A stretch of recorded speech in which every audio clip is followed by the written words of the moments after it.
I'm glad to have you here. Follow my story until the end and comment the city you're watching from.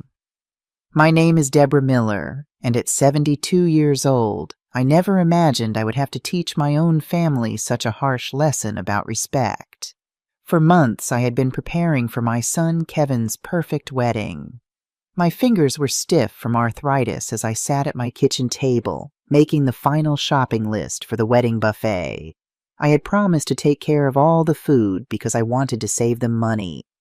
I calculated it would cost me around $3,000 for the ingredients, but I was going to do it with love. I had also volunteered to decorate the reception hall, make the centerpieces, and coordinate with the vendors. It was my gift to them, my way of showing how much I loved my son and how happy I was that he had found love again. Kevin had been a widower for 7 years before he met Laura. Watching him smile again filled my heart with joy. After losing Gregory, my husband of 30 years to cancer, I understood how difficult it was to rebuild a life shattered by grief. Laura Wilson seemed like the perfect daughter-in-law when Kevin introduced her to me 2 years ago. She was always very polite, calling me Mrs. Miller with respect before I insisted she call me Deborah. She brought flowers when she visited and offered to help in the kitchen. "Deborah," she would say with that charming smile, "let me help you with those dishes. Your cooking is amazing. Kevin is so lucky he grew up eating like this." I smiled at the memory while checking my grocery list. 200 dinner rolls, 30 pounds of roast beef, 10 trays of lasagna. This buffet would feed 150 guests, and I was determined to make it perfect. A knock at the door interrupted my thoughts. It was Elizabeth, Kevin's 12-year-old daughter from his first marriage, her backpack slung over one shoulder. "Grandma," she exclaimed, wrapping her arms around my waist. "Dad dropped me off. Is it okay if I stay while he runs errands?" "Of course, sweetheart," I said, kissing the top of her head. "I'm making cookies for the wedding. Want to help?" Elizabeth's eyes lit up. "Yes. And can you show me how to make those cream puff things again? Laura told her friend Jessica that you're making them for the wedding." I nodded, pulling out mixing bowls and ingredients. Elizabeth was the one bright spot that had remained constant through Kevin's grief. After her mother died, she and I had formed a special bond. She spent weekends with me while Kevin worked through his pain. As we mixed cookie dough, Elizabeth chattered about school and her friends. Then she said something that made me pause. "Laura's friend Jessica asked if I was excited about the wedding," Elizabeth said, carefully measuring vanilla extract. "I said yes, but I was sad you wouldn't be sitting with us." I frowned, adding flour to the bowl. "What do you mean, sweetie? Of course I'll be sitting with family." Elizabeth shrugged. "Jessica said Laura told her that you'd be watching all the kids during the reception. She said it was great because her son Tommy is really active and needs supervision." I kept my expression neutral, but my heart skipped a beat. This was the first I'd heard about watching children at the wedding. "Did Laura say anything else about this?" I asked casually. "Just that you're great with kids and you wouldn't mind." Elizabeth looked up at me. "Will you still get to eat dinner and dance with us?" "Of course," I said automatically, though uncertainty crept in. "I'm sure there's just been a misunderstanding." Elizabeth seemed satisfied with this answer and returned to her cookie dough. But as we worked, a knot formed in my stomach. I had offered to help with the wedding in many ways, but being the designated babysitter for the entire reception was not one of them. After finishing the cookies, I sent Elizabeth to watch TV while I cleaned up. My mind raced. Perhaps Laura had misunderstood something I'd said. Maybe Kevin had made an assumption without checking with me. I decided not to jump to conclusions. I would ask Kevin directly when he came to pick up Elizabeth. Later that afternoon, I heard voices on the patio. Through the kitchen window, I could see Kevin on his phone with someone from work, while Laura and her sister Jennifer sat at the table drinking iced tea. I was about to join them when I heard my name mentioned. "Look, Jennifer," Laura said in a voice I'd never heard her use before. I have everything perfectly organized for the kids at the wedding. Kevin's mom is going to watch them during the whole party. I froze, my hand on the door handle. There are about 15 kids from our guests, Laura continued, ranging from babies to teenagers. But she's totally used to it. This way, we adults can enjoy ourselves without any annoying interruptions. Jennifer laughed loudly. That's brilliant, sis. The old lady is going to take care of all those screaming brats while you guys dance, drink, and have fun. Perfect. That way they don't bother us during the ceremony or ruin the reception photos. Exactly, Laura replied, her voice sounding different, colder, more calculating. I already told Kevin that his mom is great with kids and loves watching them. She won't even realize we're using her. She's always willing to help with whatever. My heart pounded in my chest. I stepped back from the door, hidden behind the curtain, and continued listening. And she agreed? Jennifer asked. We didn't even ask her directly. Laura laughed. Kevin just mentioned there would be some kids at the wedding, and she immediately offered to help if needed. Of course, we said yes. She's perfect for the job. She has experience, and she's not going to charge us a thing. I felt like I had been slapped across the face. There I was, my hands covered in flour from baking cookies for their wedding, spending my money, my time, and my energy to make their day perfect, while they were planning to use me as free childcare without even asking. The best part, Laura continued, is that since she'll be busy with the kids all night, she won't be able to eat much of the buffet she's preparing. More food for the important guests. They both laughed as if they had made the funniest joke in the world. 72 years of life, raising a child alone after becoming a widow, watching my granddaughter grow, always putting family first. And this was how they repaid me? As if I were a servant available whenever they needed me. I stood there behind the curtain, feeling anger rise from my feet to my head. But it wasn't just anger. It was a mix of pain, disappointment, and humiliation so profound it hurt my chest. You know what else I like about the plan? Laura continued, completely unaware I was listening to every word.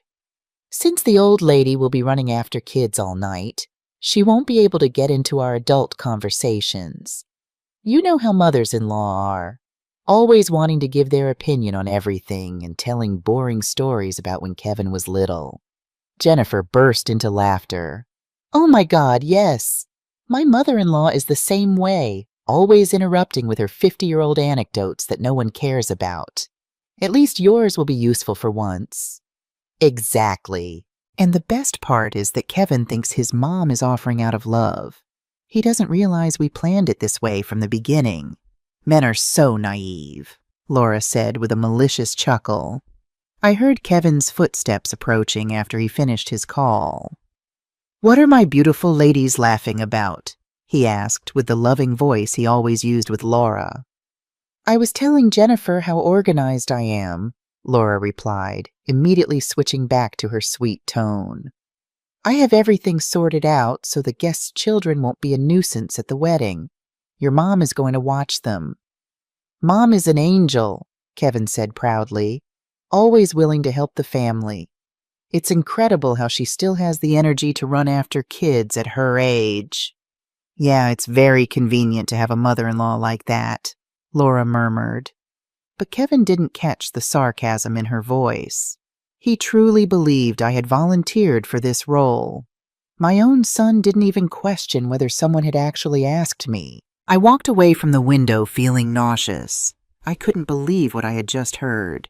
This woman who had acted like the perfect daughter-in-law for 2 years, who had made me feel loved and respected, who had even called me Mom on special occasions, actually saw me as nothing more than free labor and a nuisance.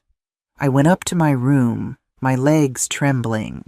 I sat on the edge of my bed, the same one where I had slept next to Gregory for 30 years before cancer took him. I looked at the family photos on my nightstand. Kevin graduating from college, his first communion, our vacations at the beach when he was a boy. I had dedicated my entire life to being the best mother I could be. And now that I thought I was getting a daughter, I discovered I was just a useful tool. Over the next 2 days, I acted as if nothing had happened. When Kevin called to ask about the wedding preparations, I answered normally. Yes, son, everything is perfect. The buffet is going to be delicious. When Laura came to visit and said, Deborah, don't worry too much about the wedding. Try to relax and enjoy yourself. I smiled and nodded. Of course, sweetie. I'm so excited. But inside, a plan was taking shape. If they wanted to play dirty, I could play too. After all, I had lived for 72 years. I had raised a child on my own after being widowed. I had run our family business and survived hardships they couldn't even imagine. I wasn't going to let them treat me like a servant right under my nose. On Wednesday morning, 3 days after I had overheard that conversation, I called my best friend, Patricia Johnson. We had known each other for over 40 years. We had supported each other through the deaths of our husbands, raised our children together, and shared every triumph and tragedy life had thrown our way. Pat, I need to tell you something, and then I need you to help me with a plan, I said without preamble. Oh, Deborah, from the sound of your voice, I already know someone's made you mad. Tell me everything, Patricia replied, intrigued. I told her the whole story from the beginning, the conversation I had overheard, how it made me feel, and how Laura had been acting with me for 2 years. Patricia listened in silence, and when I finished, she sighed deeply. Deborah, that girl is a snake. How dare she talk about you like that after everything you've done for them? You've spent a fortune on that wedding. You've dedicated months to organizing it, and this is how they repay you. I know, Pat, I said, my voice stronger now. But here's the good part. I have a plan, and I need your help. Name it. You know you can count on me for anything. I explained my idea step by step. Patricia got so excited she started clapping on the other end of the phone. Deborah Miller, you are a genius. That spoiled girl is going to get the surprise of her life. Count me in. I've got your back on this. On Thursday, I began to execute the first part of my plan. I called all the vendors I had coordinated with for the buffet. Good morning. This is Deborah Miller. I need to cancel all the orders for Saturday's wedding. Yes, I know it's last minute, but a family emergency has come up. Some tried to charge me a cancellation fee, but I managed to cancel everything by paying only small penalties. Then I called the florist where I had ordered the extra arrangements I was going to gift them. I need to cancel the centerpieces for Saturday, I said firmly. No, I don't need them for another date. I simply won't be needing them anymore. That night I couldn't sleep. Images of Laura and Jennifer laughing about the old lady kept flashing through my mind. I thought about Kevin, about how he had changed since meeting Laura. He used to call me every day, but lately our conversations had become brief and focused mainly on what I could do for them. When had my son started seeing me as an employee rather than his mother? When had I allowed this to happen? I got up and walked to my dresser, where Gregory's picture stood in a silver frame. He had always been my strength, my rock. What would he say if he could see how our son was treating me? Gregory, I whispered to the silent room, I hope I'm doing the right thing, but I need to teach our son a lesson about respect.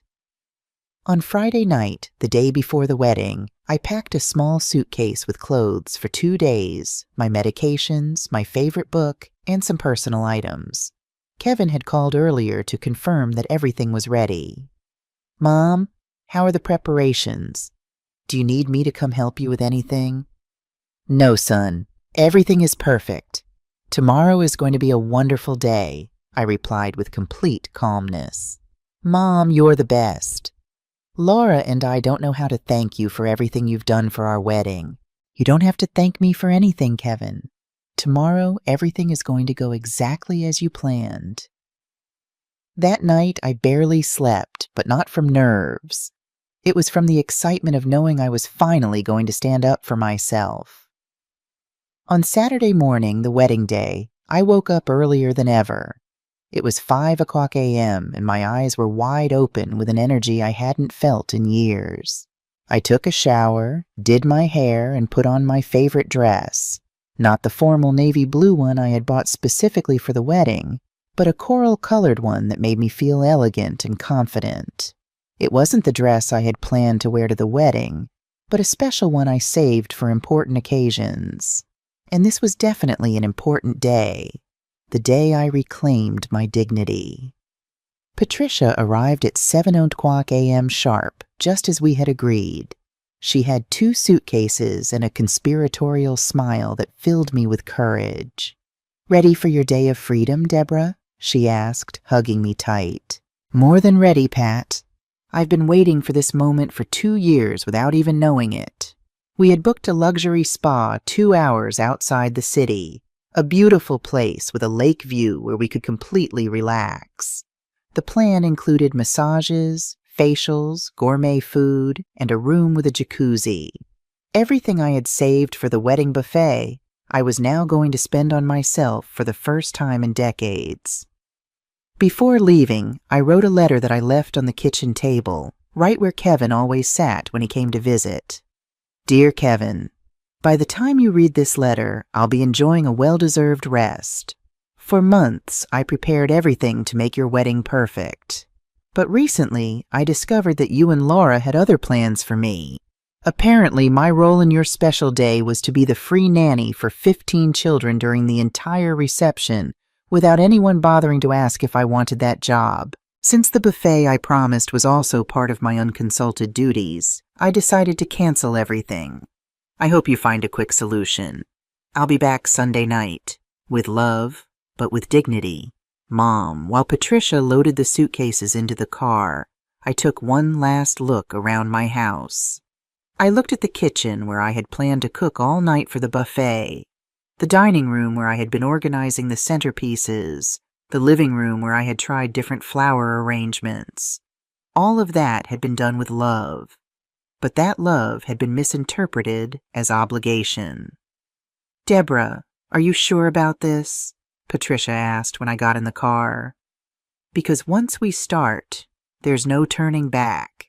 I fastened my seatbelt and straightened my shoulders. "Pat, I'm 72 years old. If I don't stand up for myself now, when will I?" "Start the car." The drive to the spa was liberating. As we watched the scenery pass by the window, Patricia and I talked about everything we had lived through together over the years. "Remember when our kids were little and we thought the biggest problems were that they didn't want to eat their vegetables?" Patricia laughed. "I miss those simple problems," I replied. "At least back then, when you did something out of love, it was received as love, not as servitude." We arrived at the spa at 10 a.m. The place was even more beautiful than in the online photos. Perfectly manicured gardens, a spectacular view of the lake, and a peaceful atmosphere that immediately calmed my nerves. The receptionist greeted us with mimosas. "Welcome, ladies. Your rooms are ready, and your treatments will begin in 1 hour. Is this a special occasion?" "Yes," I replied with a genuine smile. "I'm celebrating my independence." As I settled into my beautiful room with a lake view, I started to imagine what was happening back in the city. The wedding was scheduled to start at 4 p.m., but buffet preparations usually began very early. Kevin would probably be calling me from 9 a.m. to ask if I needed help loading the food. At 11:30 a.m., just as I was entering my first massage treatment, my phone started to ring. It was Kevin.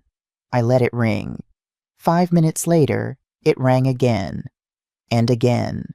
I turned it off. "Mrs. Miller, is everything okay?" the masseuse asked, seeing my smile. "Perfectly fine, dear. Please continue." For the next 3 hours, I dedicated myself completely to enjoying the spa. The hot stone massage relaxed muscles I didn't even know were tense. The facial left my skin glowing. Patricia and I had lunch at the spa restaurant. Delicious food that I didn't have to cook myself, served by people who treated me with respect and kindness. You know what I like most about all this? I said to Patricia as we sipped white wine on the terrace overlooking the lake. What's that? That for the first time in 2 years, I'm doing exactly what I want to do, when I want to do it, without having to ask anyone if it's okay or if they need me to do something else first. Patricia raised her glass. I'll drink to that, and to the look on Laura's face right now. At 3:00 p.m., when the wedding ceremony would be starting, I decided to turn my phone back on. I had 17 missed calls from Kevin, 8 text messages, and surprisingly, 3 calls from Laura. Kevin had never called me so many times in a row in his entire life, not even when Gregory was in the hospital. The text messages grew increasingly desperate. Mom, where are you? We've been calling you all morning. Mom, I found your letter.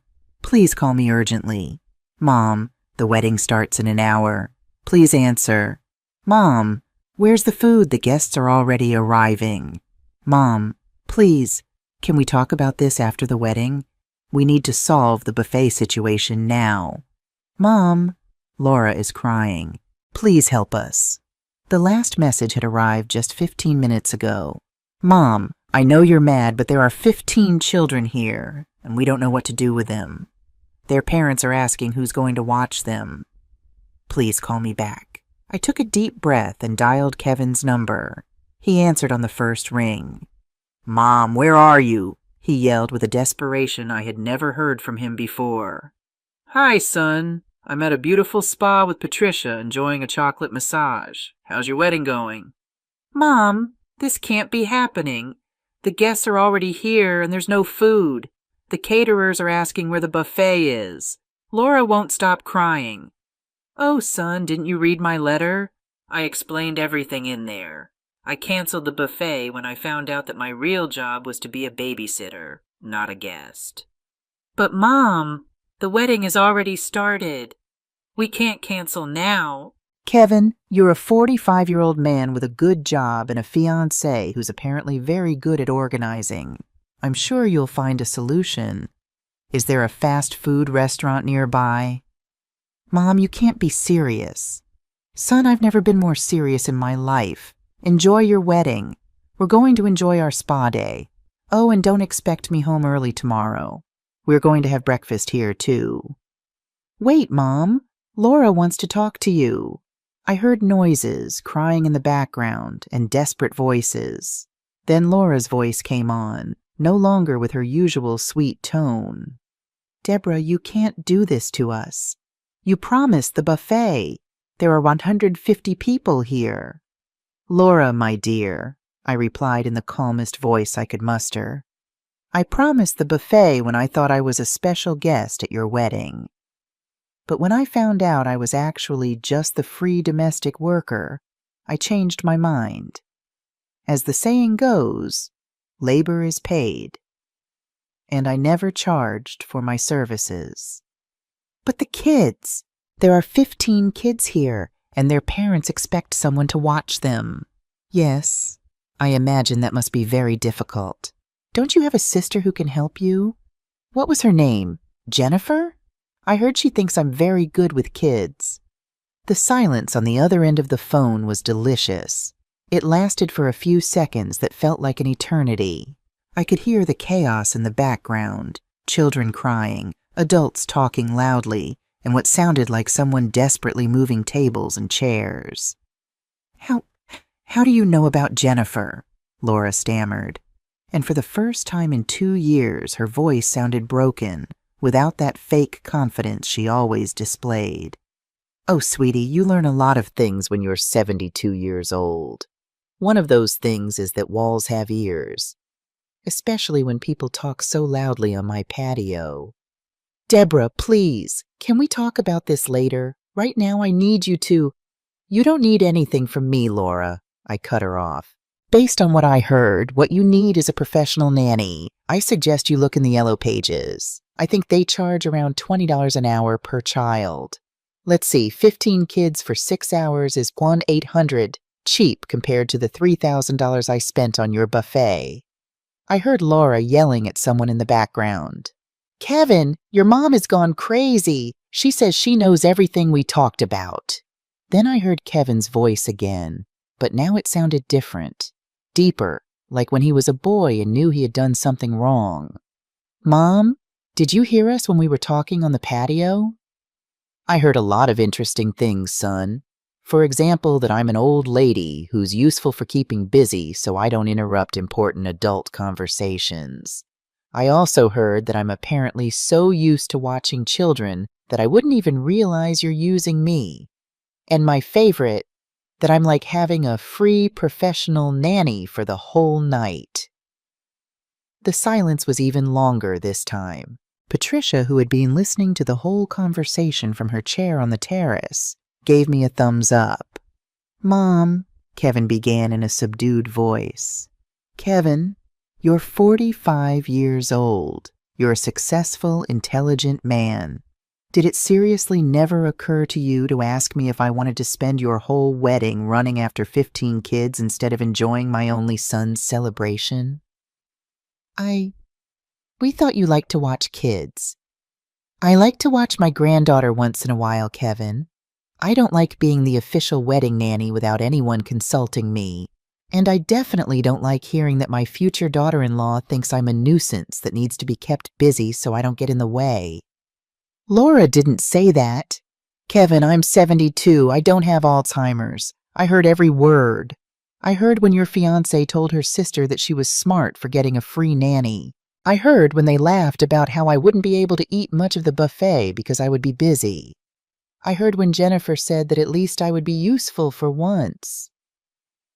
This time the silence was interrupted by a child's screams in the background and a woman's voice saying, Where's the woman who was supposed to watch the kids? My son ran away and he's running all over the garden. There's your answer, son. The show has begun. Mom, please come. We'll pay you.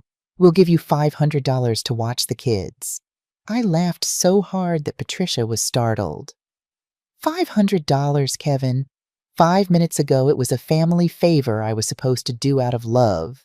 And now that you've realized I'm not as dumb as you thought, you want to pay me $500 to ruin my coral dress running after kids I don't even know?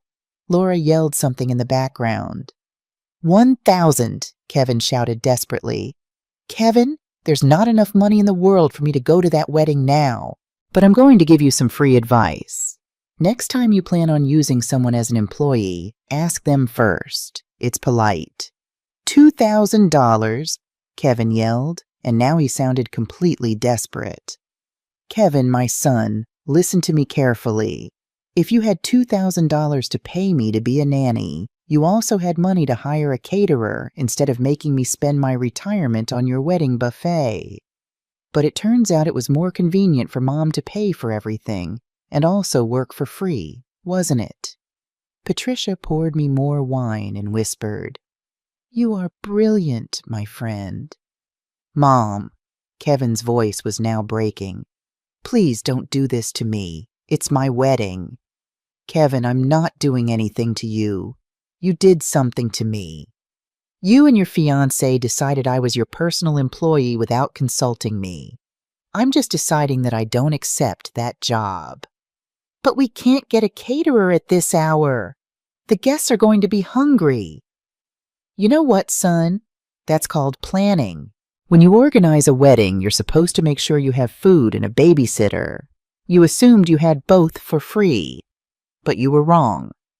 Deborah, you come back to the venue right now, or we're never going to forgive you, Laura yelled, and now her true personality was fully showing. There it is, I said to Patricia as I covered the phone. There's the real Laura. I uncovered the phone and replied in the calmest voice in the world. Laura, my dear, there's nothing to forgive. You planned to use me.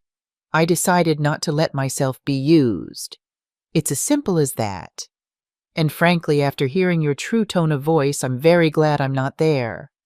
You're a selfish old lady. You ruined my wedding. Laura screamed. No, sweetie. You ruined your wedding when you decided that saving money was more important than treating your mother-in-law with respect.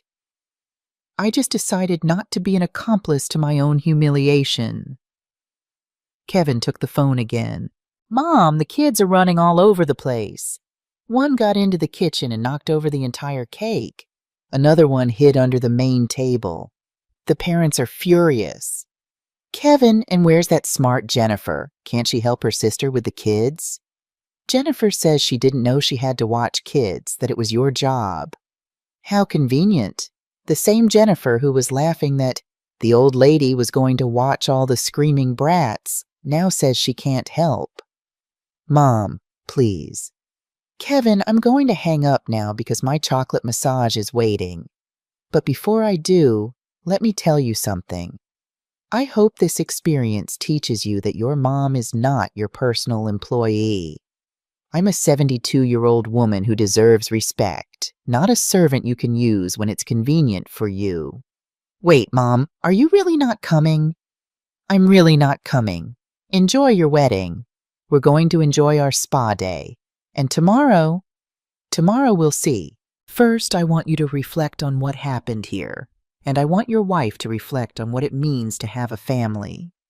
But Mom, Kevin, I have to go.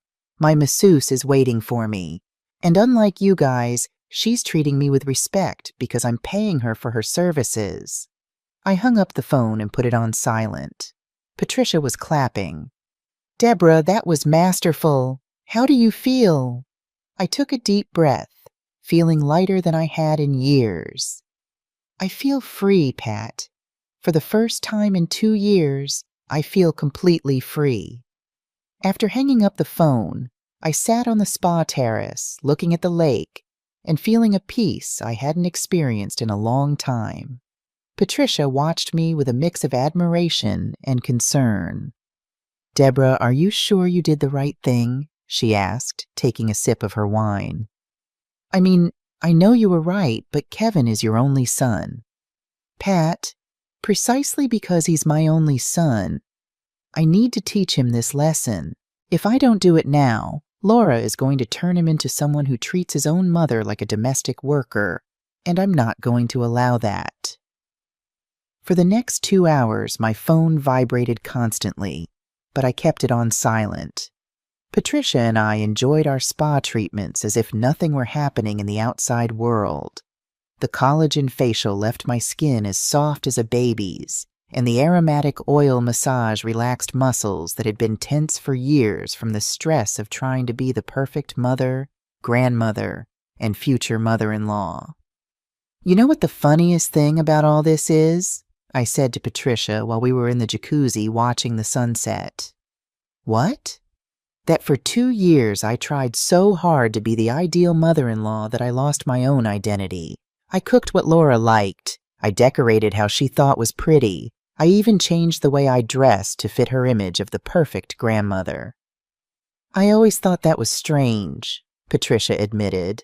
You, who were always so independent, suddenly seemed to be asking for permission for everything. You were right, and the worst part is that the more I tried to please her, the less she respected me. For her, my willingness to help was a weakness, not love. At 8:00 p.m., I decided to check my phone. I had 43 missed calls, 26 text messages, and to my surprise, several messages from unknown numbers. Apparently, some relatives had gotten my number to try to convince me to go back. The messages from Kevin were getting more and more desperate. Mom, we had to order pizza for all the guests. We spent $1,200 on pizza. Mom, the parents of 3 kids already left angry because no one could watch them. Mom, Laura is in the bathroom crying. She says you ruined the most important day of her life. Mom, the photographer is asking if he can take family photos. I told him Grandma couldn't make it. From unknown numbers. Mrs. Miller, I'm Robert Wilson, Laura's father. Please, Mrs. Miller, come help us. My daughter is devastated. Deborah, I'm Jennifer. I know you heard our conversation. Please forgive us. It was just a joke." I laughed while reading Jennifer's message. A joke? Planning to use someone as free labor was a very expensive joke. But the message that caught my attention the most was from a number I didn't recognize. "Mrs. Miller, I'm Carol Thompson, the mother of one of the children at your son's wedding. I wanted to tell you that several parents and I are very upset because they told us someone was watching the kids, and it turns out there's no one. Some of us already left. What they did to you is not right. Look at this, Pat." I showed the message to Patricia. "Apparently, I'm not the only one who thinks what they did was wrong." "Of course not. Any decent person would realize that treating the groom's mother like that is unacceptable." At 9:00 p.m., as we were having dinner in the spa's elegant restaurant, my phone rang again. This time it was a number I did recognize. Donna Barnes, Gregory's sister and my sister-in-law. "Donna, what's going on?" "Deborah, what's happening? Kevin called me crying, saying you didn't go to his wedding." Donna had always been direct and honest with me. I told her the whole story from the beginning, including the conversation I had overheard and how I had felt. "Deborah, you did the right thing," she said without a moment's hesitation. "If my brother were alive, he would have gone to find Kevin himself to teach him a lesson. No one treats his mother like that, especially after everything you've done for that family." "Do you really think I did the right thing, Donna?" "Deborah, I've known Kevin since he was born. He's a good kid, but that woman has him completely manipulated. It was time for someone to open his eyes. And if that someone had to be you, his own mother, then so be it."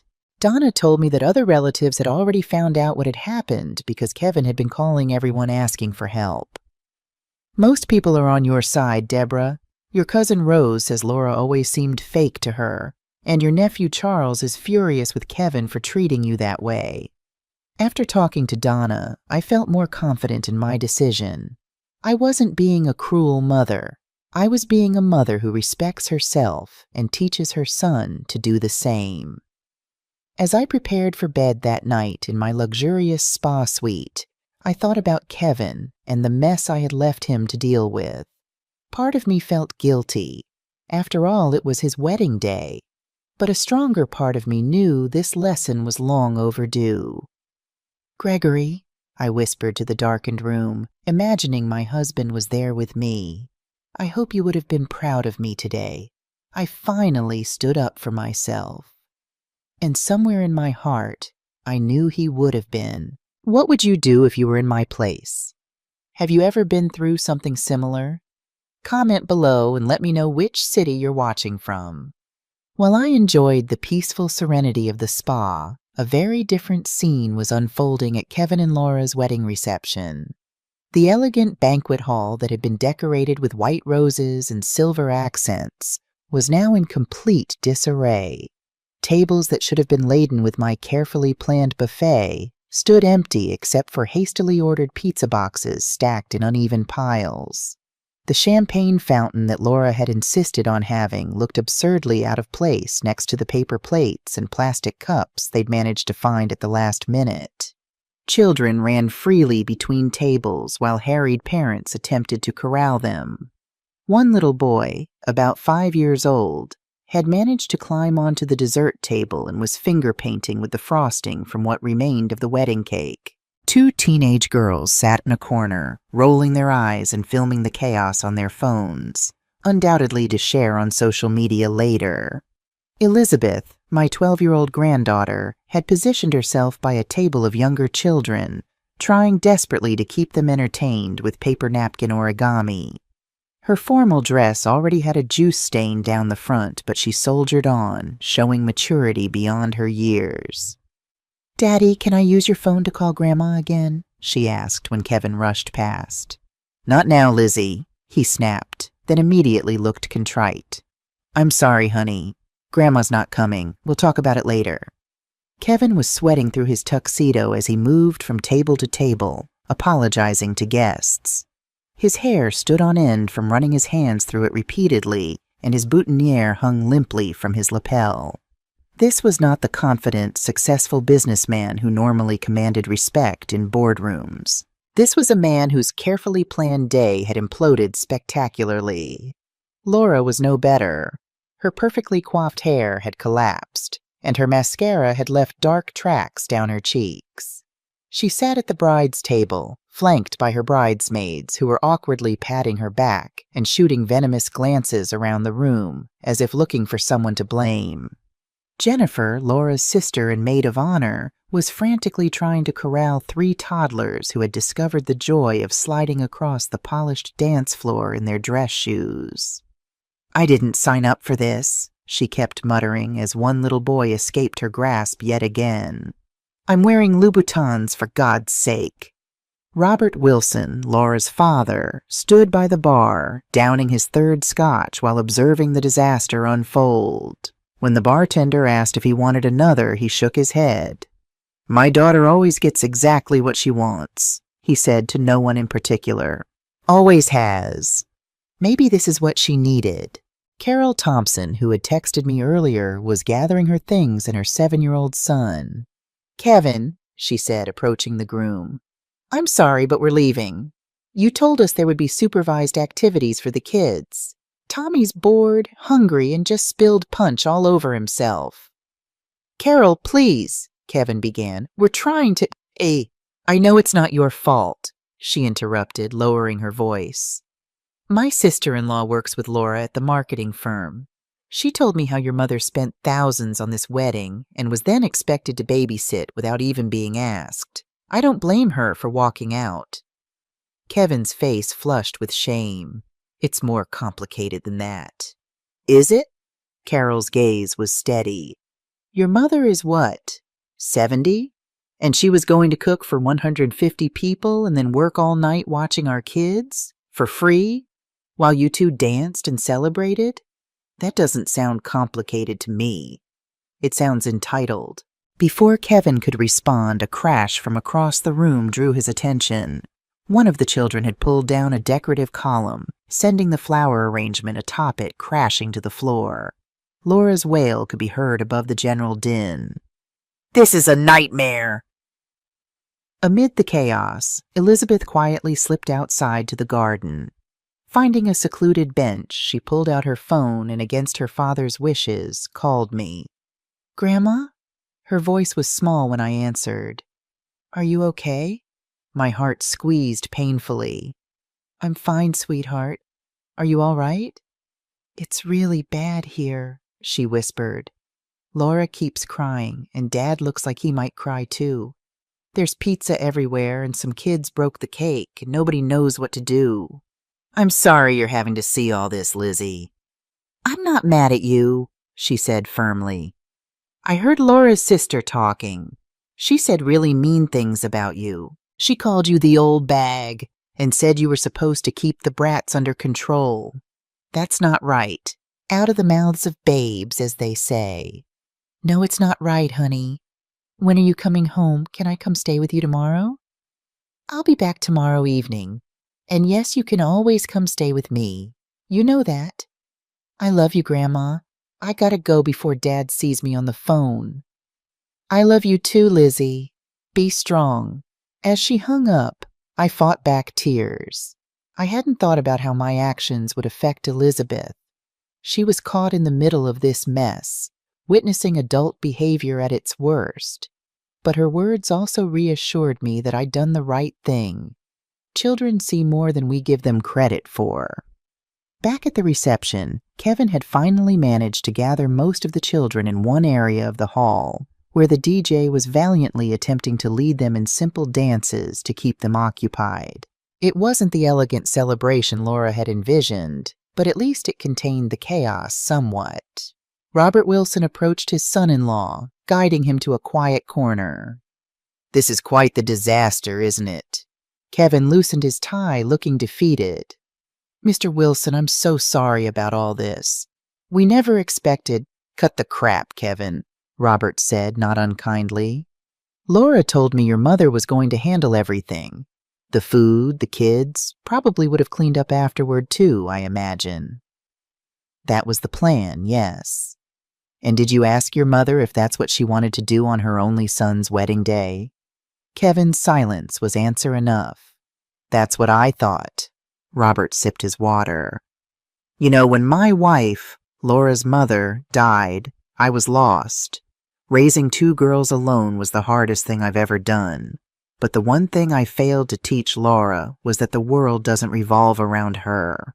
That people aren't tools to be used and discarded when convenient. It wasn't like that, Kevin protested weakly. Wasn't it? Robert raised an eyebrow. Laura gets this entitlement from her mother's side. The Wilsons have always been working people who earn what they get. My daughter seems to have forgotten that. Kevin stared at his father-in-law, surprised by this unexpected ally. What should I do? Well, you've got 2 problems to fix. One is this wedding, which is frankly beyond saving. The second is your relationship with your mother, which might still be salvageable if you're man enough to admit you were wrong. Robert clapped him on the shoulder. Start with the first. Deal with the second tomorrow when heads are cooler. As Robert walked away, Kevin took a deep breath and returned to the chaos, seeing it with new eyes. This wasn't just about missing food or childcare. It was about respect, something he had failed to show his own mother. At 8 o'clock that evening, as Patricia and I finished our gourmet dinner at the spa restaurant, I finally decided to check my phone again. The missed calls and text messages had continued to pile up, but one new message caught my eye. It was from Elizabeth. Grandma, I don't think Dad and Laura are having fun at their wedding. Everyone's mad. Some people left. Dad looks really sad. Is it okay if I come see you tomorrow? I quickly texted back. Of course, sweetheart. We'll have a special grandmother-granddaughter day. Just as I set my phone down, it rang again. Kevin's number. I looked at Patricia, who nodded encouragingly. You should answer. Hear what he has to say now that he's had time to think. Taking a deep breath, I answered. Hello, Kevin. The background noise told me he was still at the reception, but it sounded subdued now, as if many guests had already left. Mom, his voice was rough, exhausted. The wedding's over. It was... He paused. It was a disaster. I'm sorry to hear that, I said, meaning it. Despite everything, I hadn't wanted to ruin his day completely. No, you're not, he said, but there was no anger in his voice. And you shouldn't be. This was our fault, my fault. I just wanted to tell you that I understand why you did what you did. This wasn't what I had expected. You do? Not at first. At first I was furious. But then Mr. Wilson, Robert, talked to me, and Carol Thompson, and several other guests. They all said the same thing, that we were treating you like hired help, not family. I remained silent, letting him continue. Elizabeth told me she heard Laura's sister saying terrible things about you. My own daughter was defending you while I was... He trailed off. While I was failing to do the same. Kevin, no, Mom, please, let me finish. I need to say this. I heard him take a deep breath. I've been letting Laura make decisions about everything, including how we treat you. I didn't even notice how it was happening. But tonight, watching her meltdown when things didn't go perfectly her way, I started to see what everyone else has probably been seeing all along. And what's that? I asked quietly. That she's spoiled. That she expects everyone to cater to her needs without question. And that I've been enabling it. There was genuine pain in his voice. I've been letting her treat my own mother, the woman who raised me alone after Dad died, like she was disposable, and that's unforgivable. I felt tears prick at my eyes. It's not unforgivable, Kevin, but it did hurt, deeply. I know that now, and I'm so sorry, Mom, more sorry than I can say. In the background, I heard a woman's voice calling him sharply. Laura. Kevin, who are you talking to? Is that her? Give me the phone. There was a scuffling sound, and then Laura's voice came through, shrill and accusatory. "How could you do this to me, Deborah? You ruined everything. My perfect day is destroyed because of you. My friends are laughing at me behind my back. My father is disappointed. Kevin's family thinks I'm a failure. All because you were too selfish to help out like you promised." Her words confirmed everything I had overheard on the patio. This was the real Laura, entitled, self-centered, and incapable of taking responsibility. "Laura," I said calmly, "I never promised to watch 15 children during your reception. I never promised to miss my son's wedding celebration to work instead of attending as a guest. Those were assumptions you made without consulting me." "We didn't need to consult you. You're the groom's mother. You're supposed to help. That's what mothers do." "No, Laura. Mothers raise their children with love and values. They don't sign up to be unpaid servants at their children's beck and call. That's what you still don't understand. You're just a bitter old woman who can't stand to see her son happy with someone else." I heard Kevin in the background. "Laura, stop it! Give me the phone!" But she wasn't finished. "If you think this little stunt is going to make Kevin choose you over me, you're wrong. He's my husband now. We are his family. You're just the old lady who raised him. Your job is done." There it was, the ugly truth laid bare. In Laura's mind, I was obsolete, a relic whose only remaining value was in what services I could provide. Kevin finally wrested the phone away. "Mom, I'm so sorry. She's upset and not thinking clearly." "On the contrary," I said softly, "I think she's finally being completely honest, and that's actually progress." "Mom!" "Kevin, it's late and we're both tired. Let's talk tomorrow when emotions aren't so raw. Come to my house in the afternoon. Alone." "Alone? But Laura's my wife now. We're a unit. If you want to fix this, you'll come alone first. We need to talk, mother to son, without interference. After that, if there's anything left to salvage, we can include Laura." There was a long pause, and I could almost hear him wrestling with his new husband identity versus his son identity. "Okay," he finally said. "Tomorrow at 2? 2 is fine. Good night, Kevin." "Good night, Mom. And I really am sorry." After hanging up, I sat in silence for a moment, processing the conversation. Patricia reached across the table and squeezed my hand. "That sounded intense. Are you okay?" "I think so," I said slowly. For the first time, I feel like Kevin might actually see what's been happening. And Laura finally showed her true colors so clearly that even he couldn't miss it. "So your plan worked." "Part of it did, but the hard part comes tomorrow." Patricia nodded. "Setting new boundaries is always harder than breaking the old ones." That night I slept fitfully despite the luxurious bed.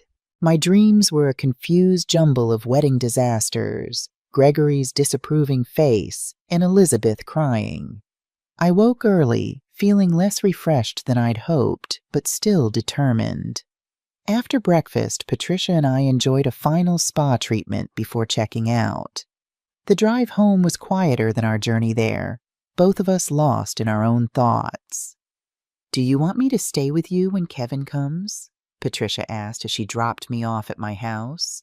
"No, this is something I need to do on my own. But thank you for everything, Pat. I couldn't have done this without your support." "That's what friends are for," she said, hugging me tightly.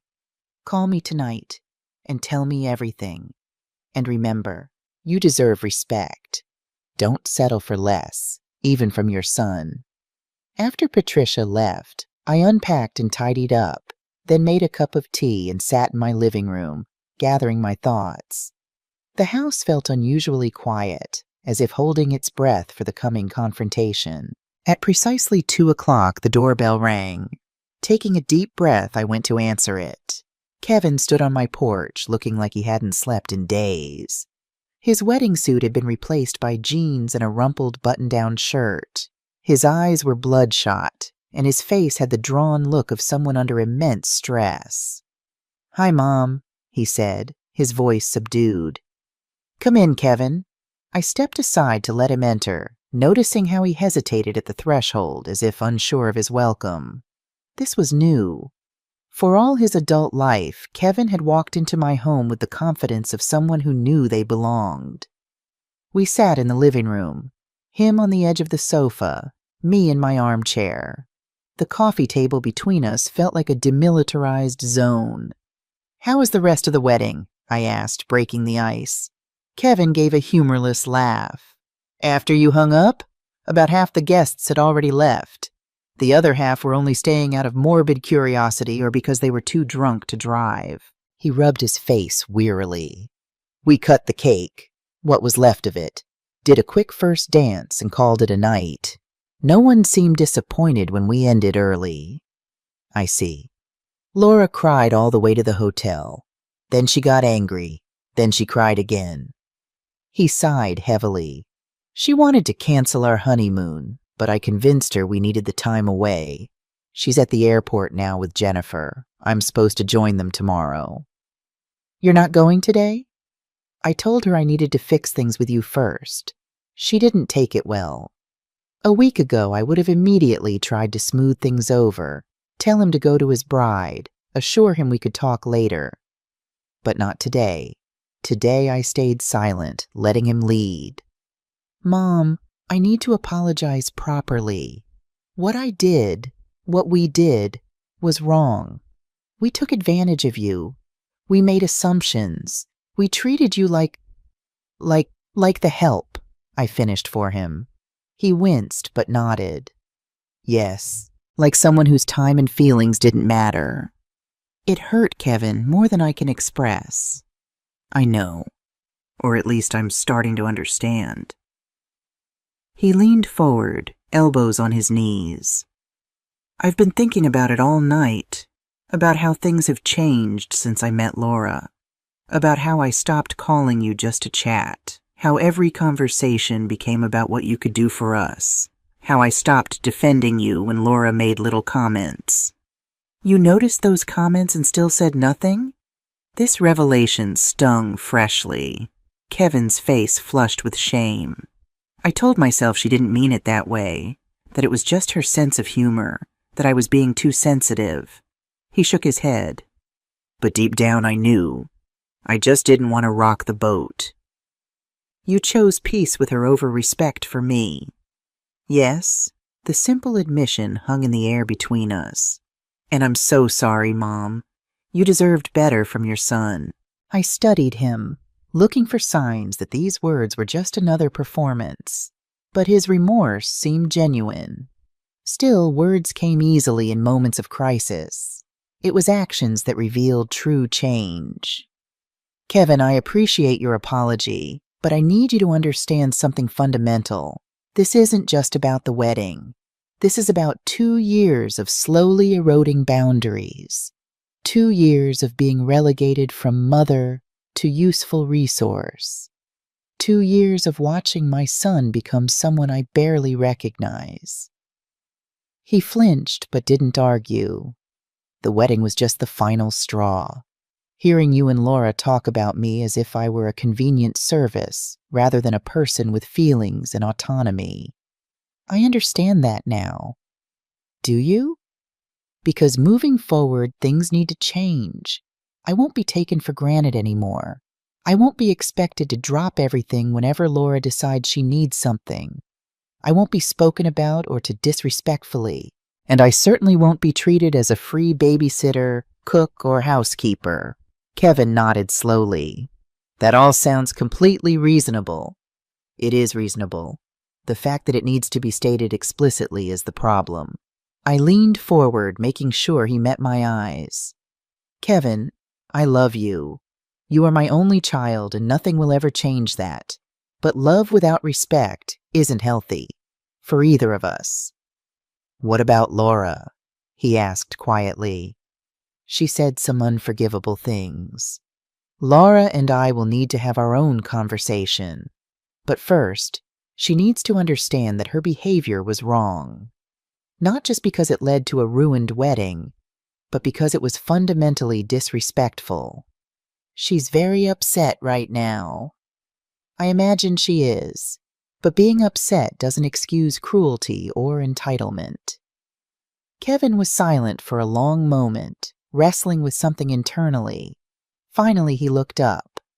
"Mom, there's something else I need to tell you." Something Laura said after we got back to the hotel last night. I braced myself. "Go on." "She said," he swallowed hard. "She said that maybe it would be better if we moved to Chicago after all. Her company has been offering her a transfer. She said she can't live in the same city as someone who ruined the most important day of her life." Ah, there it was. The ultimate manipulation tactic, threatening to take my son away if I didn't fall back in line. "And what do you think about that?" I asked, keeping my voice steady. Kevin ran a hand through his hair. "I think it's emotional blackmail. I think she's trying to force me to choose between you and her. And I think," he took a deep breath, "I think I need to make it clear to her that's not a choice I'm willing to make." Relief washed over me. Perhaps my son wasn't as lost as I had feared. "Kevin, if you and Laura decide to move to Chicago because it's the right career move for both of you, I would support that decision, even though I would miss you terribly. But if you move to punish me or to avoid dealing with the real issues in your marriage, that won't solve anything." "I know." He looked exhausted but resolute. I told her I wasn't making any decisions about moving while we were upset, that we need to talk about it rationally after the honeymoon. That was wise. "Elizabeth doesn't want to move," he added quietly. "She told me last night that she wants to stay near you, that you're the only one who really listens to her." My heart squeezed painfully. Elizabeth is a remarkable girl. She sees and understands more than most adults give her credit for. She was pretty upset with me last night. She heard some of what Laura and Jennifer were saying about you at the reception. She told me I should have defended you. His voice cracked slightly. "My 12-year-old daughter had to tell me to stand up for my own mother." Children often have a clearer sense of right and wrong than adults. We've had years to rationalize, to compromise, to choose the path of least resistance. Kevin nodded, wiping at his eyes. "Mom, where do we go from here? How do we fix this?" I reached across the coffee table and took his hand. "One day at a time, with honesty and respect. I'm not going to pretend the hurt didn't happen, but I'm willing to move forward if you are. And Laura? That's more complicated. Laura needs to demonstrate that she understands why her behavior was wrong and that she's genuinely committed to changing how she treats me, not just because it will make her life easier, but because it's the right thing to do. She might not be ready for that yet. Then we'll wait until she is. I'm not going anywhere." Kevin squeezed my hand, looking relieved yet still troubled. "I should go. I need to pack for the honeymoon and—" He hesitated. "And I need to think about everything we've talked about." As I walked him to the door, he turned and hugged me tightly. "I love you, Mom. I'm so sorry I forgot what that really means. I love you too, son. Always have, always will." After Kevin left, I sat alone in my quiet house, emotionally drained but cautiously hopeful. The first difficult conversation had gone better than expected. Kevin seemed genuinely remorseful and willing to examine his own role in what had happened. But the real test would come in the days and weeks ahead, when the crisis had passed and old habits tried to reassert themselves. For the next 7 days, while Kevin and Laura were on their honeymoon in the Bahamas, my house was unusually quiet. No calls asking for favors, no drop-in visits with hidden agendas, just silence. At first, I worried that Kevin's remorse had been temporary, washed away by tropical sun and Laura's influence. But on the third day, I received a text message. "Hi, Mom. Just wanted to say I'm thinking about you. The resort is beautiful, but the weather's rainy. Laura's still upset, but we're talking things through. I miss you. Love, Kevin." Short, but meaningful. The first message in years that wasn't asking for something. I replied with a simple, "Thank you for checking in. Enjoy your time together. Love you too." On day 5, I received an unexpected visitor. The doorbell rang just after lunch, and I opened it to find Donna Barnes, my sister-in-law, standing on the porch with a bottle of wine and a determined expression. "I thought you might want some company," she said, "and an update on the family gossip." Over glasses of Chardonnay in my backyard, Donna filled me in on what the extended family was saying about the wedding disaster. "Most people are on your side," she confirmed. "Even Gregory's stuffy cousin Walter, who never has an opinion on anything. He said, and I quote, 'Deborah finally showed some backbone. Good for her.'" I laughed despite myself. Walter said that? The man who thinks women should be seen and not heard? The very same. Apparently, his daughter-in-law has been treating him the same way Laura was treating you. Your stand gave him ideas. I wasn't trying to start a revolution. Maybe you should have. Donna sipped her wine thoughtfully. You know, Greg would have handled this differently. How so? He would have taken Kevin fishing, gotten him drunk, and then read him the riot act about respecting his mother. My brother wasn't one for public confrontations, but he knew how to set a man straight. I smiled at the memory of my husband's quiet but effective way of handling difficult situations. Gregory always did have a gift for making people see reason without making them feel small. He would be proud of you, Deb. Standing up for yourself wasn't easy, but it was necessary. I just hope I haven't driven a permanent wedge between Kevin and myself, or made his marriage even more difficult. Donna snorted. If your actions caused problems in their marriage, then their foundation was already cracked. A strong relationship can withstand honest communication and accountability. We talked for hours, reminiscing about Gregory and speculating about what would happen when Kevin and Laura returned. As Donna was leaving, she hugged me tightly. Whatever happens next, you have family in your corner. Don't forget that. The next day, I received another unexpected call from Carol Thompson, the mother who had texted me during the wedding. "Mrs. Miller, this is Carol Thompson. We met briefly at Kevin's engagement party last year." "Yes, Carol. Thank you for your message during the wedding. It meant a lot to know others understood why I had to take a stand." "Actually, that's partly why I'm calling. I wanted to tell you something interesting."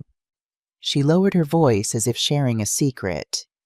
"I've been talking with Robert Wilson, Laura's father. We were both at the bar at the reception, commiserating over the disaster, and, well, we've been seeing each other." "Oh?" This was an unexpected development. "Yes, we've had coffee a few times. He wants me to tell you he'd like to meet with you. He says he owes you an apology for his daughter's behavior and wants to explain some things about Laura that might help you understand where she's coming from." Curiosity piqued. I agreed to meet Robert the following day at a cafe downtown. What could Laura's father possibly have to tell me that would make a difference? The cafe was busy when I arrived, but I spotted Robert Wilson immediately. A tall, distinguished man with silver hair and Laura's blue eyes, sitting at a corner table with 2 cups of coffee already waiting. "Mrs. Miller," he said, standing as I approached. "Thank you for meeting me. Please call me Deborah," I said, taking the seat across from him. "Deborah, then. And I'm Robert." He pushed one of the coffee cups toward me. "Vanilla latte with an extra shot. Carol mentioned it was your favorite." I raised an eyebrow. "You and Carol seem to have gotten quite friendly." A slight flush colored his cheeks. "She's a remarkable woman. Straightforward, honest. qualities I've come to appreciate more with age. He cleared his throat. But that's not why I asked to meet you. I wanted to apologize for Laura's behavior and perhaps give you some context that might help make sense of it. I'm listening. Robert took a sip of his coffee, gathering his thoughts. Laura's mother, Marianne, died when Laura was 15 and Jennifer was 21. Breast cancer. It was quick, diagnosed in February, gone by June. The girls had no time to prepare. I'm sorry, I said sincerely. That must have been devastating for all of you. He nodded. It was. Jennifer was in college, already forming her adult identity. But Laura, he sighed. Laura was right in those vulnerable teenage years. She adored her mother. They were incredibly close. Shopping trips, cooking together, watching old movies. Marianne was her world. Losing a parent at that age leaves deep scars, I agreed, thinking of Kevin's struggle after Gregory's death. After Marianne died, Laura changed. She became very controlling about small things, her schedule, her possessions, her space. The therapist said it was because she'd experienced how quickly life could spin out of control, so she was desperate to control whatever she could. I nodded, beginning to see where this was leading. 2 years later, I remarried. Sarah is a good woman, patient, kind. But Laura rejected her completely, called her an imposter, accused her of trying to erase Marianne's memory. Robert's eyes clouded with old pain. Sarah tried everything to connect with Laura, but nothing worked. Eventually, she retreated to a polite distance, and that's where they've remained. And you think this history is connected to how Laura treats me? I know it is. Robert leaned forward earnestly. Laura has never resolved her feelings about losing her mother. She's never allowed herself to bond with another maternal figure because in her mind, that would be betraying Marianne. But she still craves mothering. The care, the support, the unconditional love. So she wants the benefits without the emotional connection, I said slowly, pieces falling into place. Exactly. She wants you to fulfill the maternal role, cooking, helping with the wedding, watching children. But she can't allow herself to truly care about you or treat you as family. In her mind, keeping you at arm's length emotionally while using your practical help lets her satisfy her needs without betraying her mother's memory. That's actually quite sad, I admitted. It is, and it doesn't excuse her behavior, but it might explain it. I considered this new information, thinking back over my interactions with Laura. Her initial politeness and seeming eagerness to help in the kitchen. Her resistance to deeper conversations about family or emotions. The way she kept me busy with tasks rather than including me in meaningful decisions. Has she ever had therapy to address these issues? I asked. Robert grimaced. She started after Marianne died, but she stopped going when the therapist suggested she might be idealizing her memories of her mother. She wasn't ready to hear that. And now? Now she's an adult who's never properly grieved or processed her loss. She's built defense mechanisms that include devaluing other mother figures to protect herself emotionally. I sat back, letting this sink in. Thank you for telling me this, Robert. It doesn't make what happened okay, but it does give me perspective. That's all I hoped for. He hesitated, then added, There's something else you should know about Jennifer's influence. Go on. Jennifer was always jealous of Laura's relationship with Marianne. When Marianne died, Jennifer should have stepped up as the older sister, but instead she fed into Laura's grief in unhealthy ways. She encouraged Laura to reject Sarah. She's the one who started the tradition of them visiting Marianne's grave on Mother's Day instead of spending it with me and Sarah. And you think she's doing the same thing with me? Robert nodded. I heard some of what Jennifer said at the wedding about you. That wasn't new behavior. She's been poisoning the well for years. encouraging Laura to keep mother figures at a distance. It makes Jennifer feel special, like she and Laura are in an exclusive club that no one else can join. This explained so much about the conversation I'd overheard on the patio.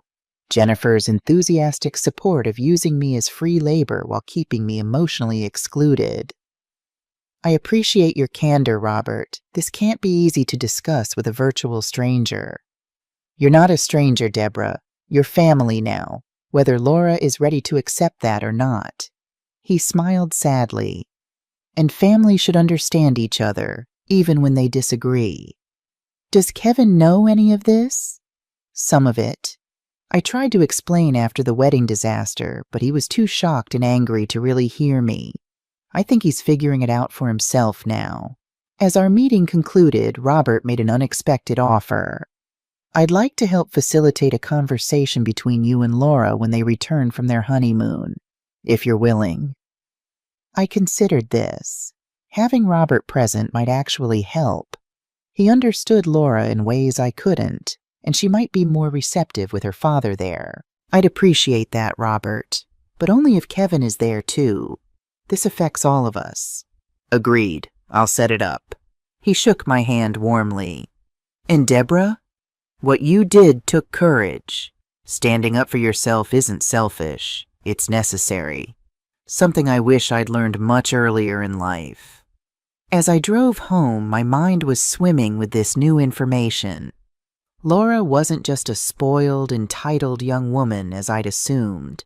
She was a wounded person whose behavior, however hurtful, stemmed from unresolved grief and fear of betraying her mother's memory. It didn't excuse what she'd done, but it did make me see her with more compassion. And it gave me hope that with understanding and firm boundaries, perhaps we could build a healthier relationship moving forward. The question was, would Laura be willing to try? The day Kevin and Laura were scheduled to return from their honeymoon, I woke with a sense of nervous anticipation. Though Kevin had texted me a few times from the Bahamas, the messages had been brief and non-committal. I had no idea what state of mind he'd be in upon his return, or what Laura had been telling him for the past week. I spent the morning cleaning my already tidy house, a nervous habit I developed after Gregory died. By noon, everything gleamed, and I had nothing left to distract myself. I made a cup of tea and sat in my favorite armchair, mentally preparing for whatever might come next. At precisely 2:00 p.m., my doorbell rang. Taking a deep breath, I went to answer it. Kevin stood alone on my porch, his face tanned from the Caribbean sun, but his eyes shadowed with exhaustion. He held a small gift bag in one hand. "Hi, Mom," he said tentatively. "Kevin, welcome back." I stepped aside to let him in, noticing how he scanned the living room as if checking who else might be there. "It's just me," I assured him. "Would you like some coffee?" "That would be great, thanks." As I busied myself in the kitchen, I could hear him pacing the living room, picking up and setting down the framed photos on the mantel. When I returned with 2 mugs, he was holding a picture of himself at 10 years old, standing proudly beside his father with their fishing rods. "I was thinking about Dad a lot this week," he said, carefully returning the photo to its place. Wondering what he would say about all this. "And what did you conclude?" I asked, handing him a mug. Kevin sat heavily on the sofa. "That he would be deeply disappointed in me." I sat across from him, giving him space. "Your father had high standards, but he was also forgiving. Maybe too forgiving. Maybe that's where I learned to let things slide that shouldn't be tolerated." He took a sip of coffee, then set the mug down. "Mom, the honeymoon was difficult." I imagined it might be. Laura was angry the whole time. Kept saying we should cut it short and come home, that I was choosing you over her by even considering your side. He ran a hand through his hair. "We had the same argument every day. She'd demand I promise that you would apologize to her. I'd say that wasn't reasonable given what happened. She'd cry and say I didn't love her. round and round. I'm sorry, Kevin. That's not how anyone wants to spend their honeymoon. No. He looked up at me, his expression troubled. But it was revealing. I saw a side of Laura I've been ignoring. The tantrums when she doesn't get her way. The inability to see anyone else's perspective. The constant need to be catered to. He hesitated. The way she talks about you when she thinks I'm not listening. My heart ached for him. This couldn't be easy, recognizing fundamental flaws in the woman he'd just married. Mr. Wilson, Robert called me yesterday, Kevin continued. He said he met with you and explained some things about Laura's background. He did. It helped me understand her behavior, though it doesn't excuse it. Kevin nodded. He told me the same things. About Laura's mother dying, her rejection of her stepmother, Jennifer's influence. He picked up the gift bag he'd brought and held it awkwardly. He also suggested family counseling. And how do you feel about that? I think it's necessary, for all of us. He handed me the gift bag. This is from me, not Laura, just to be clear. Inside was a small, beautifully wrapped box. Opening it, I found a silver bracelet with 3 charms. A book, my love of reading, a mixing bowl, my passion for baking, and a heart with the word Mom engraved on it. It's beautiful, Kevin. Thank you. I saw it in a shop at the resort and immediately thought of you. He leaned forward, his expression earnest. Mom, I've been doing a lot of thinking about what kind of man I want to be, what kind of example I want to set for Elizabeth.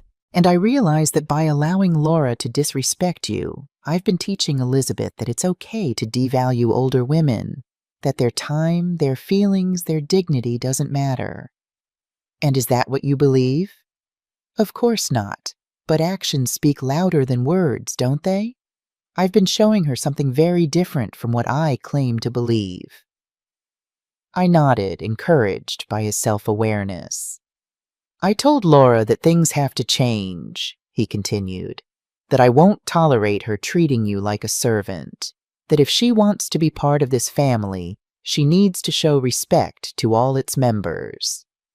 And how did she respond? Kevin grimaced. Not well, initially. More tears, more accusations. But by the end of the trip, I think reality was starting to set in. She realized I wasn't going to back down on this. Is she willing to meet with me? Yes, but she has conditions. She wants her father there, and she wants it to be at their house, not here. I considered this. Having Robert there is fine, helpful even, but the location feels like a power play. I know. I tried to explain that, but she insisted. Something about feeling safe in her own space. He looked apologetic. I thought maybe we could compromise. Meet at a neutral location? The Park Cafe, perhaps? That seems reasonable. I took a sip of my coffee, studying my son. Kevin, what do you want from all this? Not what Laura wants or what I want. What do you want? He seemed surprised by the question, as if no one had asked him that in a long time. I want... He paused, thinking. I want peace, but not at the expense of respect. I want Elizabeth to have a loving relationship with her grandmother. I want my wife and my mother to at least be civil to each other. And I want to be able to look myself in the mirror without feeling ashamed of how I've treated the woman who raised me. Those are all worthy goals, and I want to support them. But Laura will need to show genuine change, not just temporary compliance to keep the peace. I understand that, and I've told her the same. He hesitated, then asked, Will you come to dinner on Friday? Robert will be there. Elizabeth, too. Just a small family gathering to start rebuilding. I thought of declining, of making them work harder for my forgiveness. But what would that accomplish, except to prolong the pain for everyone involved? Yes, I'll come. Thank you for the invitation.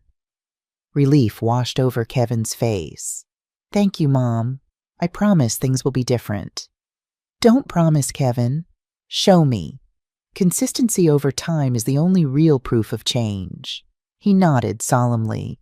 I understand. As he was leaving, he turned at the door. One more thing. Elizabeth has been asking to stay with you this weekend. Would that be okay? Of course, you know she's always welcome here. She's been difficult with Laura since the wedding, unusually defiant. I think she needs some time with you to process everything. I wasn't surprised. Children are remarkably perceptive, especially about the treatment of people they love. Send her over Friday after dinner. We'll have the whole weekend together. After Kevin left, I sat for a long time, turning the silver bracelet over in my hands. It was a thoughtful gift, one that showed he'd been paying attention to who I am as a person, not just as his mother. That felt like a small but significant step forward. Friday arrived more quickly than I expected. I spent the day preparing mentally for what would undoubtedly be a tense evening. I chose my outfit carefully, a deep blue dress that was elegant but not flashy, paired with simple pearl earrings Gregory had given me for our 25th anniversary. I wanted to appear dignified and confident, not intimidated or defensive. I arrived at Kevin and Laura's suburban home precisely at 6:30 p.m. The house was a large, modern structure they'd purchased just 6 months ago. Laura's dream home, financed in part by a generous contribution from Robert. I'd helped them move in, of course, cooking meals for the movers and unpacking boxes while Laura directed the placement of furniture. Kevin answered the door immediately, his smile warm but nervous. Mom, come in. Everyone's in the living room. The house smelled of roasting chicken and garlic, a promising sign that an actual meal had been prepared. As I entered the living room, I saw Robert sitting on the sofa, looking distinguished in a navy blazer. Elizabeth sat cross-legged on the floor, playing a game on her phone, but she jumped up when she saw me. Grandma! She hurried over, wrapping her arms around my waist. You came? Of course I did, sweetheart. I hugged her back, noting how tightly she held on, as if afraid I might disappear. Robert stood, extending his hand. Deborah, good to see you again. You too, Robert. Laura was nowhere to be seen, but I could hear movement in the kitchen. Kevin gestured toward the dining room. Can I get you something to drink? Wine? Iced tea? Iced tea would be lovely, thank you. As Kevin went to fetch my drink, Laura finally emerged from the kitchen, wiping her hands on a dish towel. She looked different than I remembered, less polished, more authentic somehow. Her hair was pulled back in a simple ponytail, and she wore minimal makeup. Her smile was tight, but not openly hostile. Deborah, thank you for coming. Thank you for having me, Laura. An awkward silence fell. Elizabeth, sensing the tension, piped up. Laura made dinner herself. No catering or anything. I helped with the salad. That's wonderful, I said, genuinely impressed. Laura had never been one to cook if she could avoid it. It's just a simple meal, Laura said, seeming uncomfortable with the praise. Nothing fancy. Often those are the best kind, I replied. Kevin returned with my tea, and we all moved to the dining room. The table was beautifully set with what I recognized as Laura's wedding china. A peace offering, perhaps. Dinner began with stilted small talk. Safe topics like the weather, Elizabeth's school projects, Robert's golf game. Laura remained mostly silent, responding when spoken to but volunteering little. I could see her watching me when she thought I wasn't looking, as if trying to gauge my thoughts. It was Robert who finally addressed the elephant in the room. Well, I think we all know this isn't just a casual family dinner. We're here to begin healing some wounds. Kevin nodded gratefully at his father-in-law. Dad's right. We need to talk about what happened and how we move forward. Laura stiffened but said nothing. "Elizabeth," Robert said gently, "perhaps you'd like to be excused for this part of the conversation." "No way," Elizabeth protested. "I was at the wedding. I heard what people said about Grandma. I should get to be part of fixing it." I looked at my granddaughter with pride. Elizabeth has a point. She's affected by this, too. Kevin and Robert exchanged glances. Then Kevin nodded. "All right, but Lizzie, if we ask you to step out for a bit, I need you to respect that. Some things might be too adult for you to hear." "Fine," she agreed reluctantly. Robert cleared his throat. "Laura, I think you have something you want to say to Deborah." Laura looked like she might argue, but after a pointed look from both her father and husband, she took a deep breath. "Deborah, I want to apologize for what happened at the wedding." The words sounded rehearsed, but not necessarily insincere. I should have asked you directly about watching the children instead of assuming. It was presumptuous and disrespectful." I waited, sensing there was more. "And," Laura continued, less confidently now, "I'm sorry for the things I said about you to my sister. They were unkind and unfair." "Thank you for that apology, Laura. I appreciate it." I kept my tone neutral, neither warm nor cold. "However," she added, a flash of her old defensiveness returning, "I still think your response was extreme. You could have just talked to us instead of ruining the entire wedding." And there it was, the blame shifting I had expected. Before I could respond, Kevin intervened. "Laura, we agreed that you wouldn't qualify your apology. Mom had tried talking to us before. We just didn't listen." "When?" Laura challenged. "When did she ever say she felt taken advantage of?" "Remember Thanksgiving?" Elizabeth piped up unexpectedly. "Grandma said she was tired after cooking all day, and you still made her wash dishes while we watched the football game." Laura's face flushed.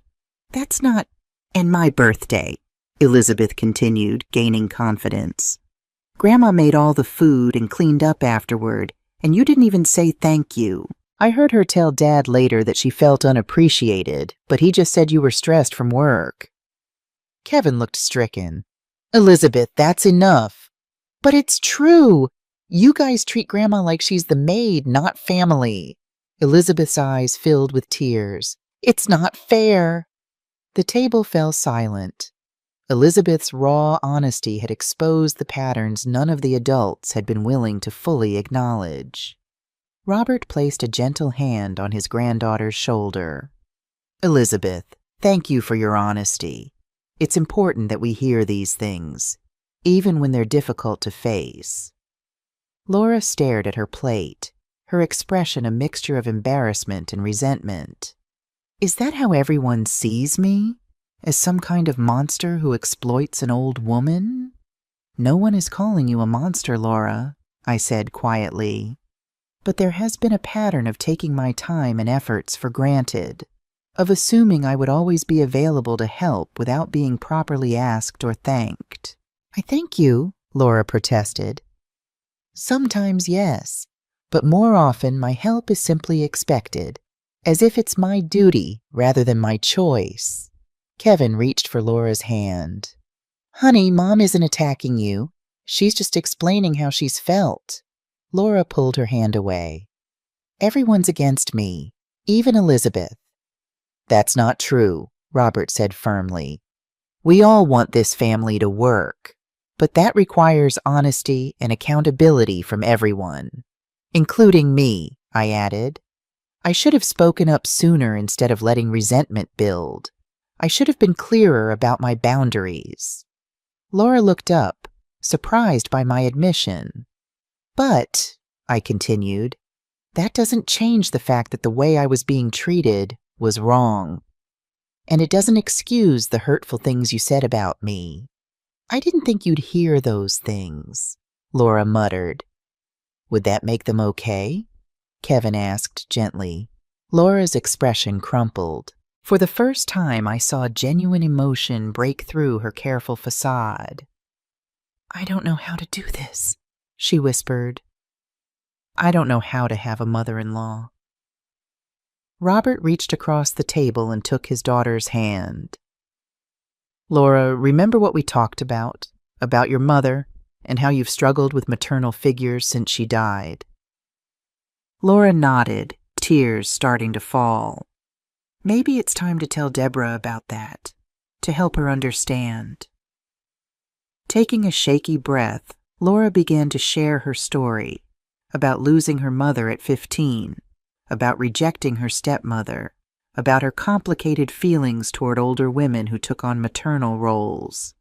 It wasn't a perfect explanation, delivered with many pauses and backtracking, but it was honest in a way I had never seen from her before. So when Kevin introduced us, she concluded, looking at me directly for the first time, I didn't know what to do with you.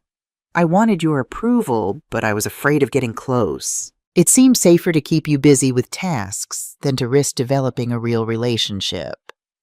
Because real relationships can lead to real loss, I said softly, understanding dawning. Yes, she wiped at her tears. It's stupid and childish, I know. It's not stupid, Laura. It's human. We all develop defenses against pain. An uncomfortable silence fell as we all absorbed this new level of honesty. Elizabeth, who had been uncharacteristically quiet during Laura's confession, suddenly asked, Does this mean you're going to be nicer to Grandma now? Leave it to a 12-year-old to cut straight to the heart of the matter. Laura managed a watery smile. I'm going to try, Elizabeth. I really am. And does that mean Grandma is going to come to family things again, and not just to help in the kitchen? Yes, Kevin answered firmly. Grandma is always welcome as a guest, not just as a helper. I looked around this table at these imperfect people trying so hard to rebuild what had been broken. There was still a long way to go, but this felt like an honest beginning.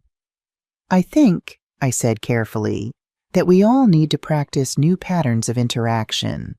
Old habits don't change overnight. Robert nodded approvingly.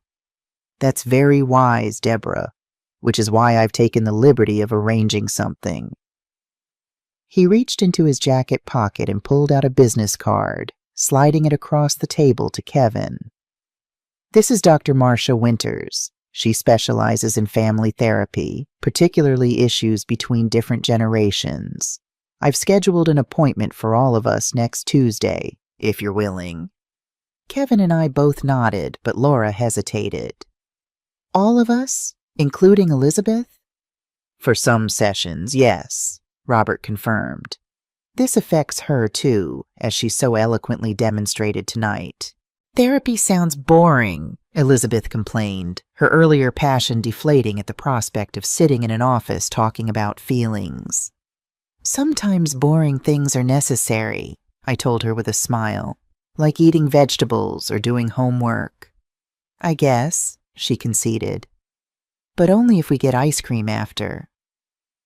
The tension broke and everyone chuckled.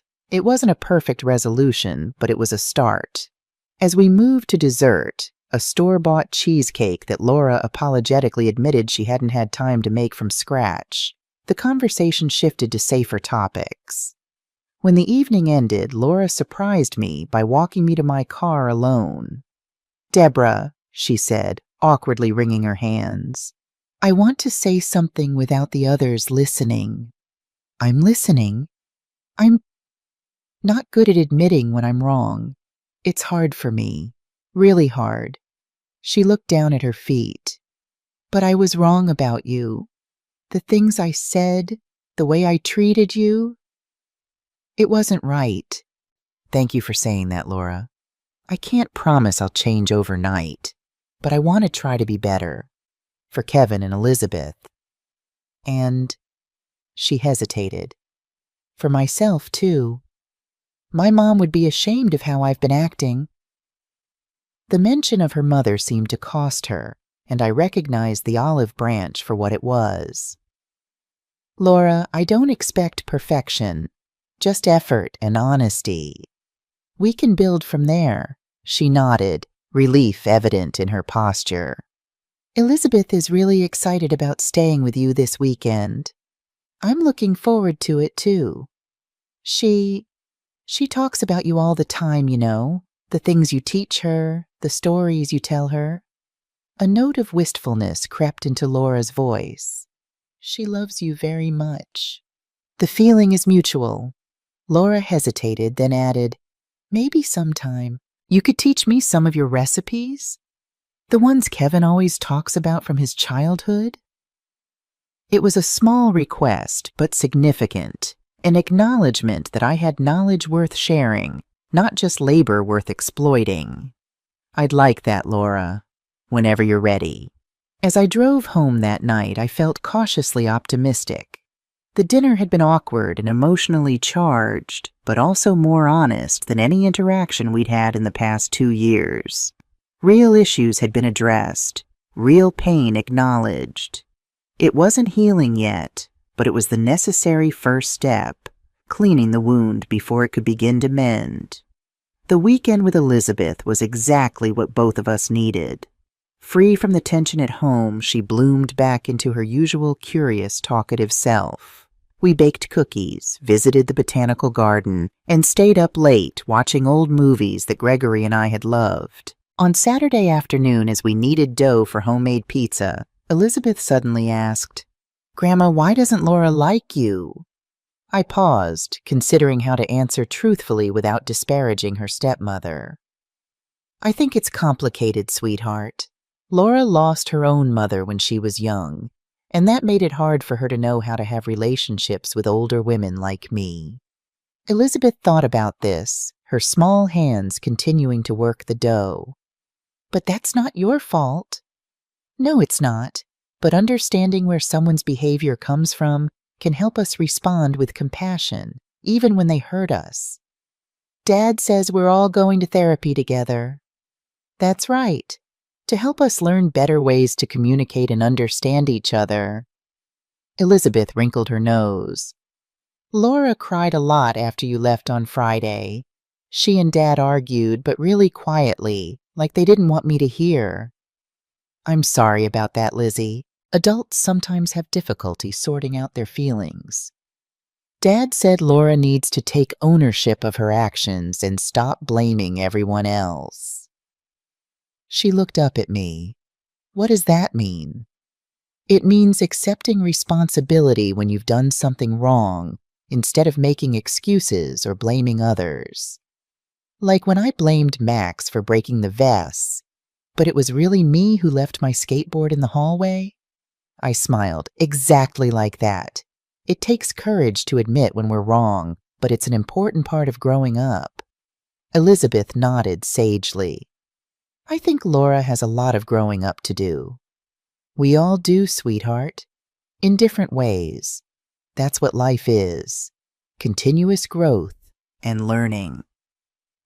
She seemed satisfied with this answer and moved on to choosing pizza toppings.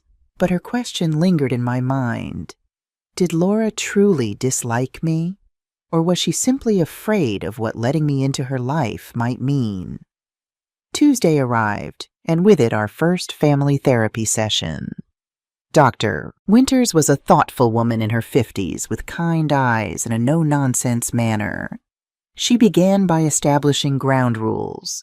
No interrupting, no personal attacks. Speak from your own experience using I statements. For the first session, she met with each of us individually for 15 minutes before bringing us together. When my turn came, she asked a simple but profound question. "What do you hope to gain from these sessions, Deborah?" I considered carefully before answering. "I want my son to see me as a person, not just a role or a resource. I want my granddaughter to witness healthy adult relationships. And I want to understand if there's any possibility of a genuine connection with Laura, or if we're better off maintaining a polite distance." Dr. Winters nodded, making notes. "And what are you willing to contribute to make those goals possible?" "Honesty, patience, forgiveness, if it's earned, and the courage to maintain boundaries, even when it would be easier to let them slide for the sake of peace." Those are excellent foundations, she said approvingly. Now tell me about your relationship with Laura before the wedding incident. When we all gathered together afterward, Dr. Winters guided us through a structured conversation, asking each person to share what they valued about the others and what they found challenging. Kevin went first, his discomfort evident, but his commitment clear. Then Elizabeth, whose straightforward observations often cut straight to the heart of matters. When it was Laura's turn, she fidgeted with her bracelet, eyes downcast. "This is hard for me," she admitted. "I'm not used to talking about feelings like this." "Take your time," Dr. Winters encouraged. Laura took a deep breath. "What I value about Deborah is her reliability. She's always there when needed. She never complains or makes excuses." She paused, realizing how this sounded. "I mean, she's dependable in a way I'm not used to. My mom was dependable like that." Dr. Winters nodded. "And what do you find challenging?" "I feel judged sometimes, like I'm failing some test I didn't know I was taking." Laura twisted her bracelet more vigorously. "And I feel like Kevin compares me to her, to what a wife or mother should be, and I come up short." Kevin looked surprised. "I've never compared you to my mother." "Not directly," Laura said. "But you talk about how she raised you, the meals she cooked, how she handled everything alone after your dad died. It feels like a standard I can't possibly meet." This was an insight I hadn't considered, that Laura might feel intimidated by the role I played in Kevin's life. When my turn came, I spoke carefully. "What I value about Laura is her determination and her honesty when pushed. Even when it's uncomfortable, she'll eventually speak her truth. I respect that." Laura looked up, clearly not having expected any positive assessment. "What I find challenging," I continued, "is feeling that my worth is measured only by what services I can provide, not by who I am as a person. I want to be included in this family for myself, not just for what I can do for you." Dr. Winters guided us through more exercises, helping us identify patterns of interaction that had become problematic. By the end of the session, we had homework. Kevin was to notice when he put his mother or wife in no-win situations by trying to please both. Laura was to practice asking directly for help instead of expecting it. I was to clearly state when I was or wasn't available to help without guilt or justification. And Elizabeth was to tell a grown-up when she felt caught in the middle of adult conflicts. As we left the office, Laura surprised me by asking if we could talk privately before our next session. "Maybe coffee? Just the two of us?" "I'd like that," I said, genuinely pleased by her initiative. 2 days later, we met at a small cafe downtown. Laura arrived first, already seated at a corner table with 2 lattes waiting. She'd made an effort with her appearance. Casual but put together, her hair loose around her shoulders. "I ordered vanilla for you," she said as I sat down. "Kevin said it's your favorite." "Thank you. That was thoughtful." An awkward silence fell as we both sipped our drinks, uncertain where to begin. "I've been seeing my own therapist," Laura finally said, setting down her cup. "Since we got back from the honeymoon. Dad's idea, but Kevin agreed it would help." "That's commendable, Laura. Therapy can be challenging but worthwhile." She nodded. "It's been uncomfortable. Dr. Chen doesn't let me get away with the excuses I usually make." A wry smile briefly crossed her face. "She calls me on my cognitive distortions. That's what she calls them when I twist things to avoid taking responsibility." "And is it helping?" "I think so. It's making me look at things I've been avoiding, like why I treated you the way I did." She met my eyes directly. "It wasn't just about my mom dying, though that's part of it. It was also about feeling inadequate next to you." "Inadequate? Laura, why would you feel that way?" She laughed, but there was no humor in it. "Are you kidding?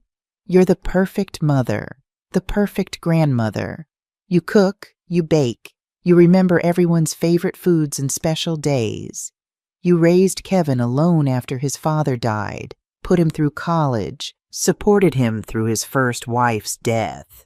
You're practically a saint in his eyes. I was genuinely surprised by this perspective. I'm far from perfect, Laura. I've made plenty of mistakes. Maybe. But Kevin doesn't see them. All he sees is the mother who sacrificed everything for him. How am I supposed to compete with that? It's not a competition, I said gently. Isn't it? When Kevin talks about his childhood, it's always Mom made the best cookies or Mom never missed a baseball game. When he looks at how I interact with Elizabeth, I can feel him comparing me to you and finding me wanting. I considered her words carefully. Have you shared these feelings with Kevin? Some of them, in therapy, he seemed shocked, said he never meant to make me feel that way. She stirred her latte absently. But intention doesn't change impact, right? That's what Dr. Chen keeps saying. She's right about that. Laura took a deep breath. Dr. Chen suggested something that scared me at first, but I think she might be right. She said that instead of seeing you as competition, I should see you as a resource, someone who could teach me things I want to learn. What kinds of things? How to be more patient with Elizabeth. How to cook those meals Kevin loves so much. She hesitated. How to be part of a family without losing myself. You've managed to stay strong and independent while still being there for your family. I don't know how to do that. The vulnerability in her admission touched me deeply. Laura, I would be happy to share anything I've learned, but you should know I was hardly a perfect mother. I made plenty of mistakes with Kevin. And everything I know, I learned through trial and error, just like you're doing. Really? You weren't born knowing how to make the perfect pot roast? A genuine smile flickered across her face. My first attempt was so tough, Gregory suggested we use it to resole his work boots. She laughed, a real laugh this time, and some of the tension between us eased. Laura, can I ask you something directly? She nodded, the wariness returned to her expression. Do you actually want a relationship with me? Not just because I'm Kevin's mother or Elizabeth's grandmother, but because you see value in connecting with me as a person? Laura considered the question seriously. I don't know yet, she admitted finally. I know that sounds terrible, but it's the truth. I've spent so long keeping you at arm's length that I don't know what a real relationship would even look like. But I think I'd like to find out. Her honesty was refreshing, if a bit painful. Thank you for that truth. I'd rather have genuine uncertainty than false affirmation. That's another thing Dr. Chen pointed out. How much energy I've wasted pretending to feel things I don't, or not feel things I do. Laura shook her head. It's exhausting, always wearing a mask. It certainly is. We talked for almost 2 hours, covering topics we'd never broached before. Laura's childhood before her mother died, my early years with Gregory, our respective career aspirations, books we'd loved. Not all of it was easy or comfortable, but all of it was real in a way our previous interactions had never been. As our coffee date ended, Laura asked hesitantly, would you be willing to show me how to make that chicken casserole Kevin always talks about? The one with the cornflake crust? I'd be delighted to, Laura. How about next Saturday? Elizabeth could join us if she likes. I'd like that. Thank you. She paused, then added, and Deborah? I really am sorry about the wedding, about all of it. I know one apology doesn't fix everything, but I am trying to do better. I believe you are, and that's all anyone can ask. As I drove home, I reflected on our conversation. Laura was still a work in progress. We all were. But the woman I'd spoken with today bore little resemblance to the entitled bride who had planned to use me as free childcare. There was a genuineness to her now, an awareness of her own flaws that made her more approachable, more human. Whether we would ever have the close relationship that some mothers and daughters-in-law enjoyed remained to be seen. But at least now there was possibility where before there had only been pretense. The cooking lesson that Saturday marked a turning point in our family dynamics. Laura arrived at my house with Elizabeth, both carrying grocery bags and wearing casual clothes suitable for kitchen work. Laura had pulled her hair back in a simple ponytail, her usual perfect makeup replaced by a fresh-faced look that made her appear younger and more approachable. "I brought extra cornflakes," she announced, holding up a box. "Kevin said they're the secret ingredient." "One of many," I confirmed with a smile. "Come in, both of you. Let's get started." For the next 3 hours, we worked together in my kitchen, measuring, mixing, sharing stories. I demonstrated techniques my mother had taught me, explaining the reasoning behind each step. Laura proved to be an attentive student, asking thoughtful questions and taking notes in a small spiral notebook she'd brought. Elizabeth moved between helping us and setting the table, clearly delighted by the unusual harmony between her grandmother and stepmother.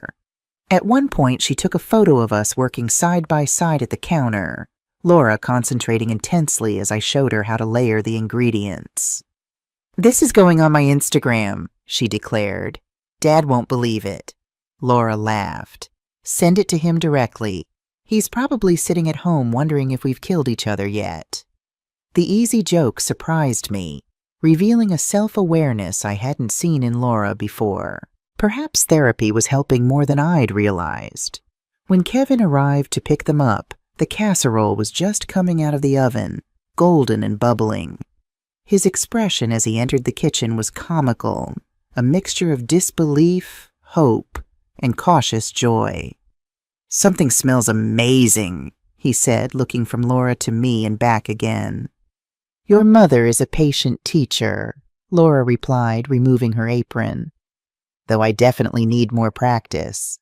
My cornflake layer isn't nearly as even as hers."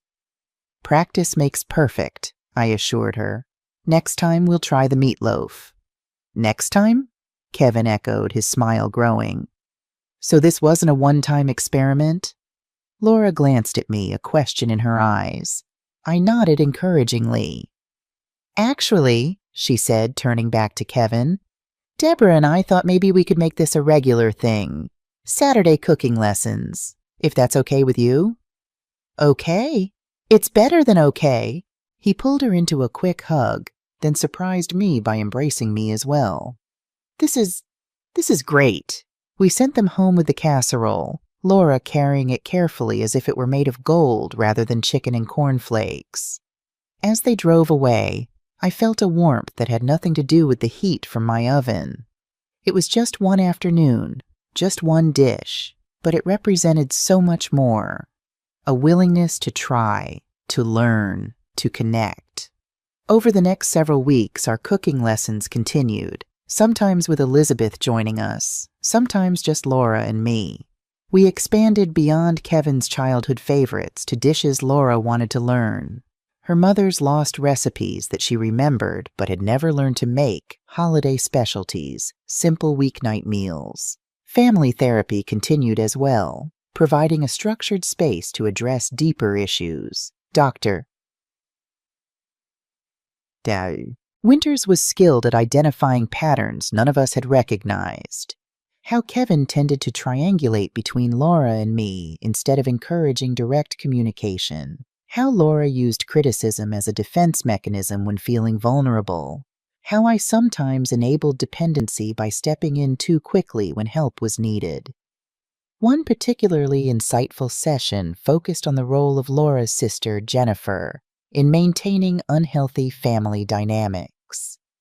"Jennifer still calls me every day," Laura admitted reluctantly. "She always wants to know if I've given in to Deborah yet. She makes it sound like we're in some kind of war."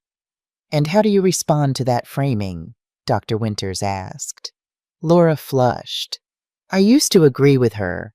Now I try to change the subject, but she's persistent."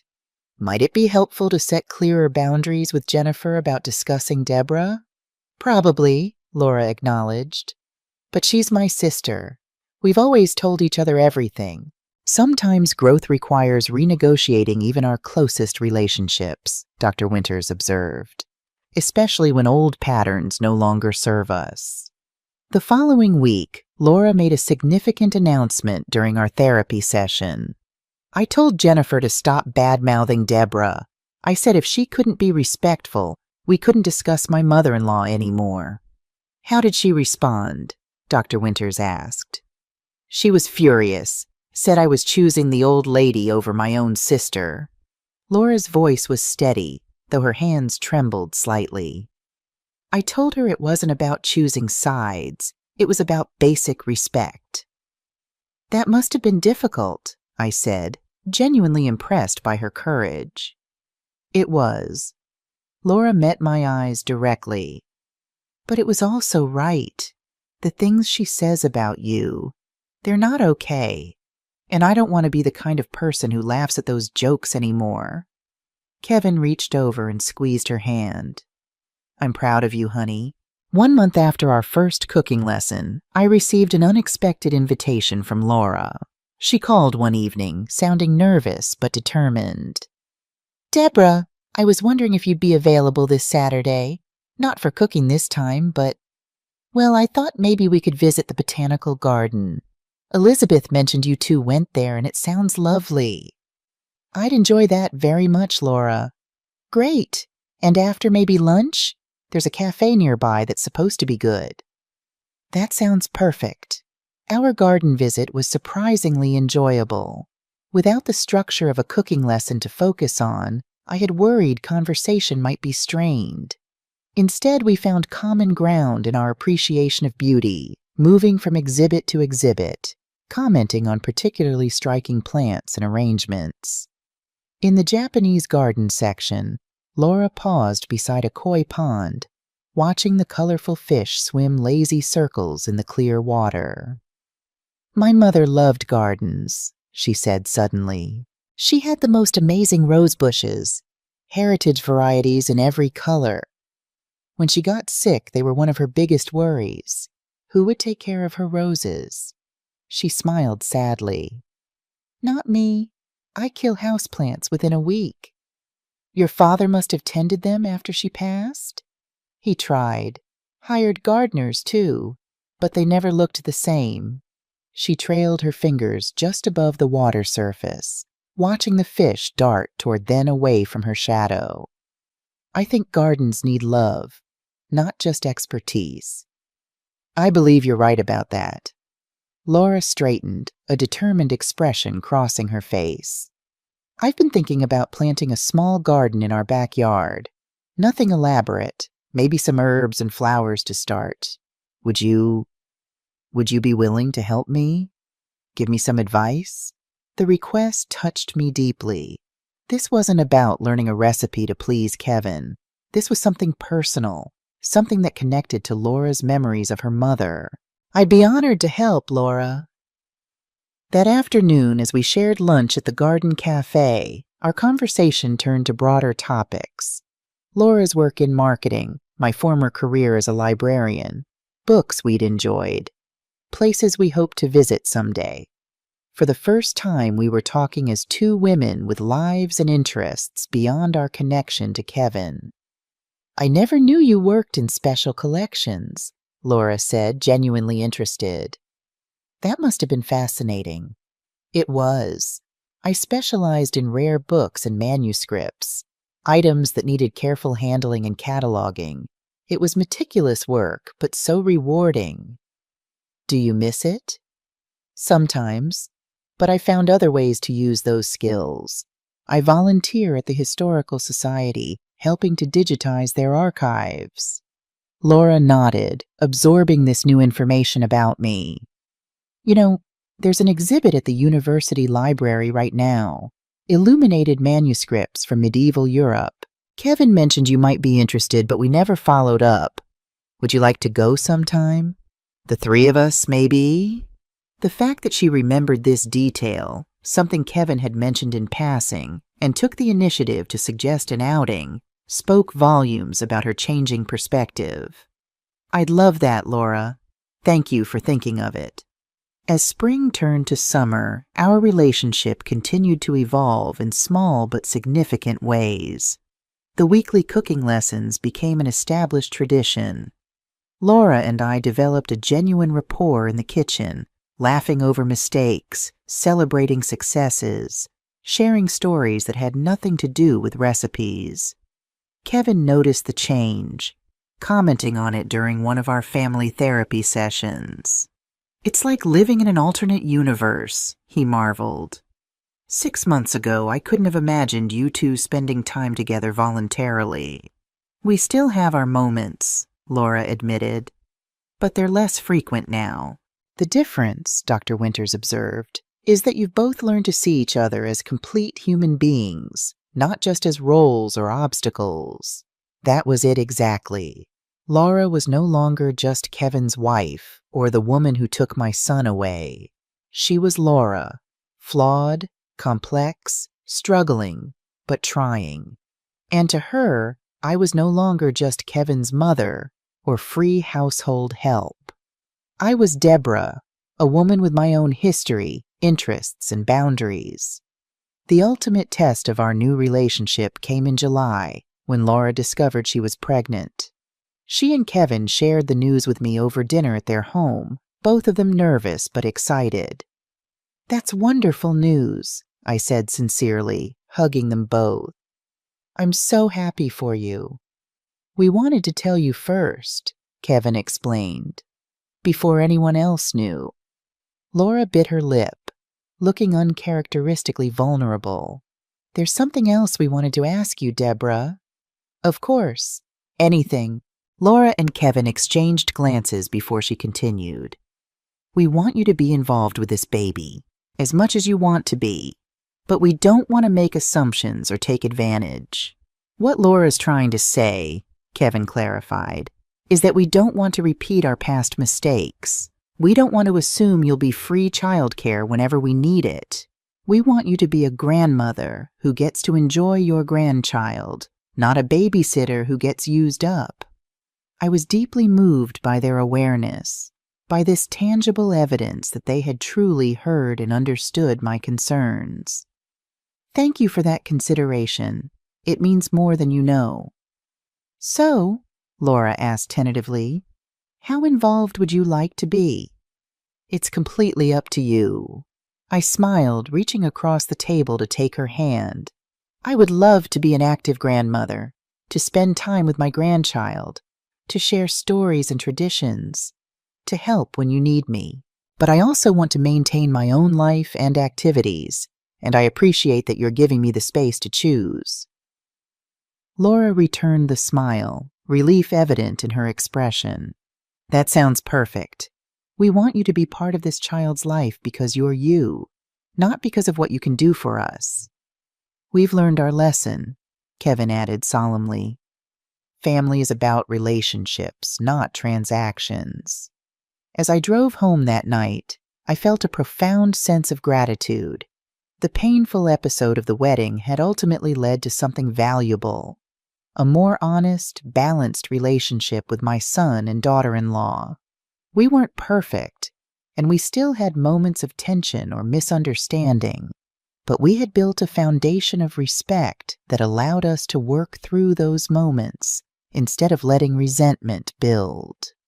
Laura and I would probably never have the effortless closeness some mothers and daughters-in-law enjoyed. We were too different in temperament and experience for that, but we had found something perhaps more valuable, a genuine mutual respect based on seeing and accepting each other as we truly were, flaws and all. The old saying proved true once again. Sometimes things have to break before they can be rebuilt, stronger than before. 1 year after the wedding disaster, Laura and Kevin invited me to dinner at an upscale restaurant downtown.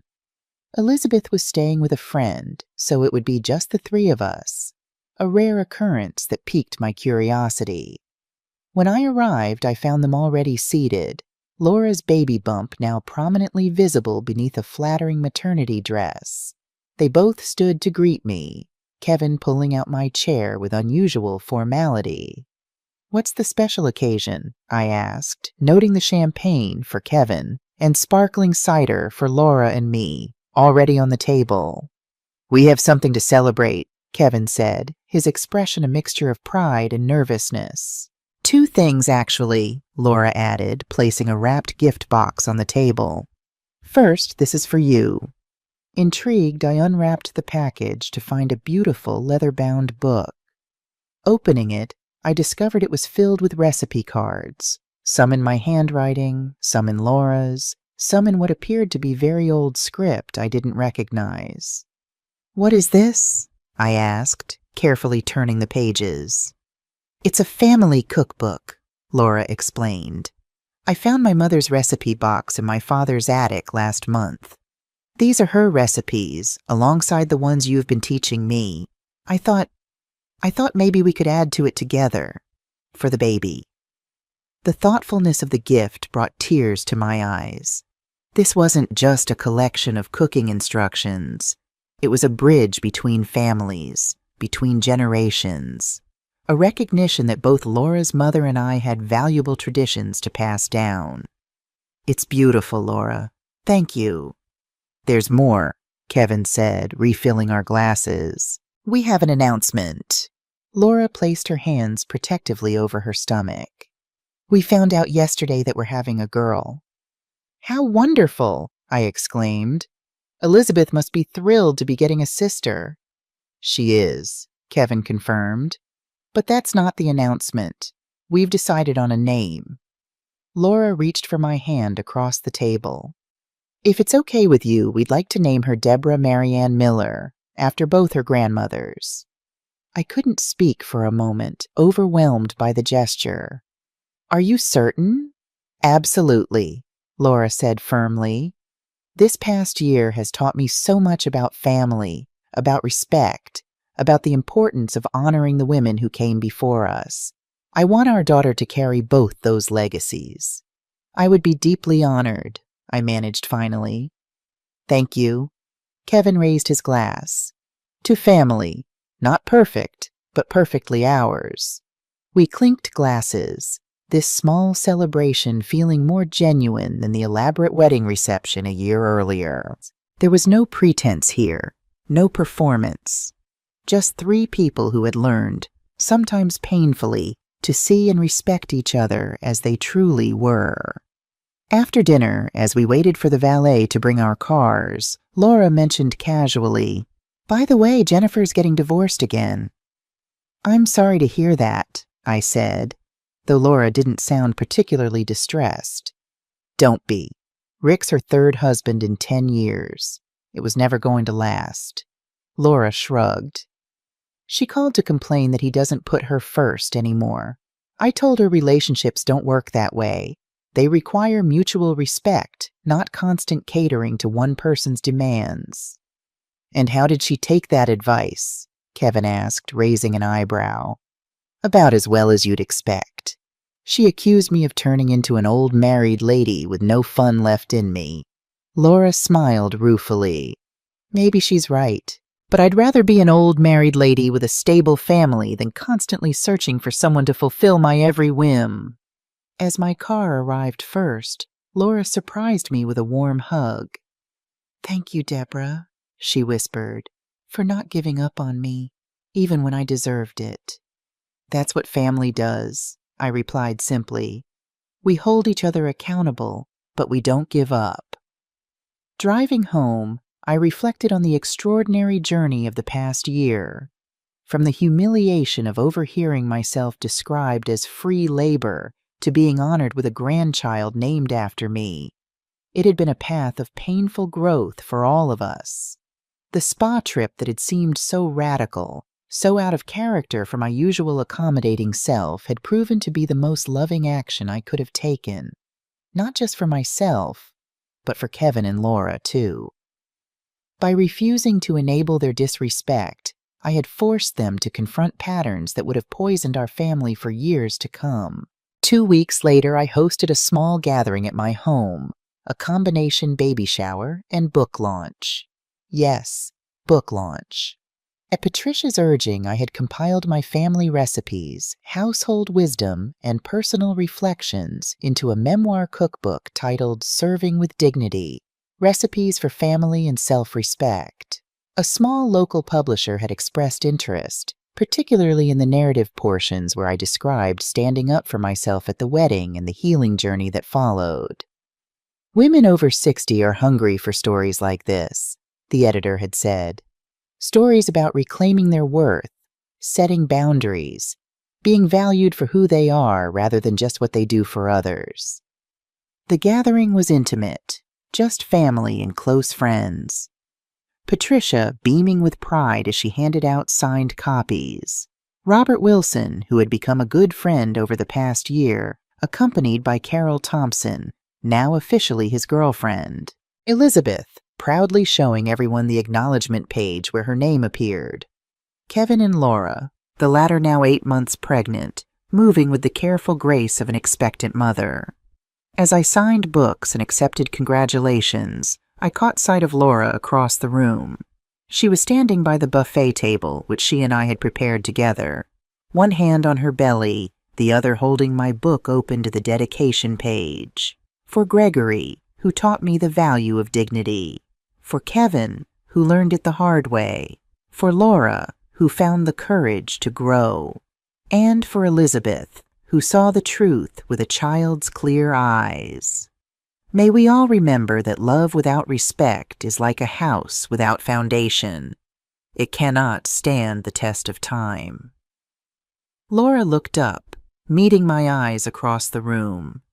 She smiled, not the perfect, practiced smile she had worn when we first met, but something more genuine, more human. I smiled back, acknowledging the distance we had traveled together. Later, as guests began to leave, Laura approached me in a quiet moment. "Your book is beautiful, Deborah. You've captured something important, something I'm still learning." "We're all still learning," I assured her. "That's what makes life interesting." "I wanted to ask you something," she said, her expression serious. "Would you be willing to be in the delivery room when the baby comes? Not just in the waiting room, but actually with us? Kevin and I both want you there." The invitation touched me deeply, perhaps more than any other gesture could have. This wasn't about practical help or obligation. This was about family, about trust, about belonging. "I would be honored, Laura, truly honored." As I looked around my living room, at my son who had learned to stand up for what was right, at my daughter-in-law who had found the courage to confront her fears, at my granddaughter who had spoken truth when adults were afraid to, I felt a profound sense of peace. At 73 years old, I had finally learned that true dignity wasn't about never being disrespected. It was about having the courage to respond to disrespect with clarity and strength, rather than accommodation and resentment.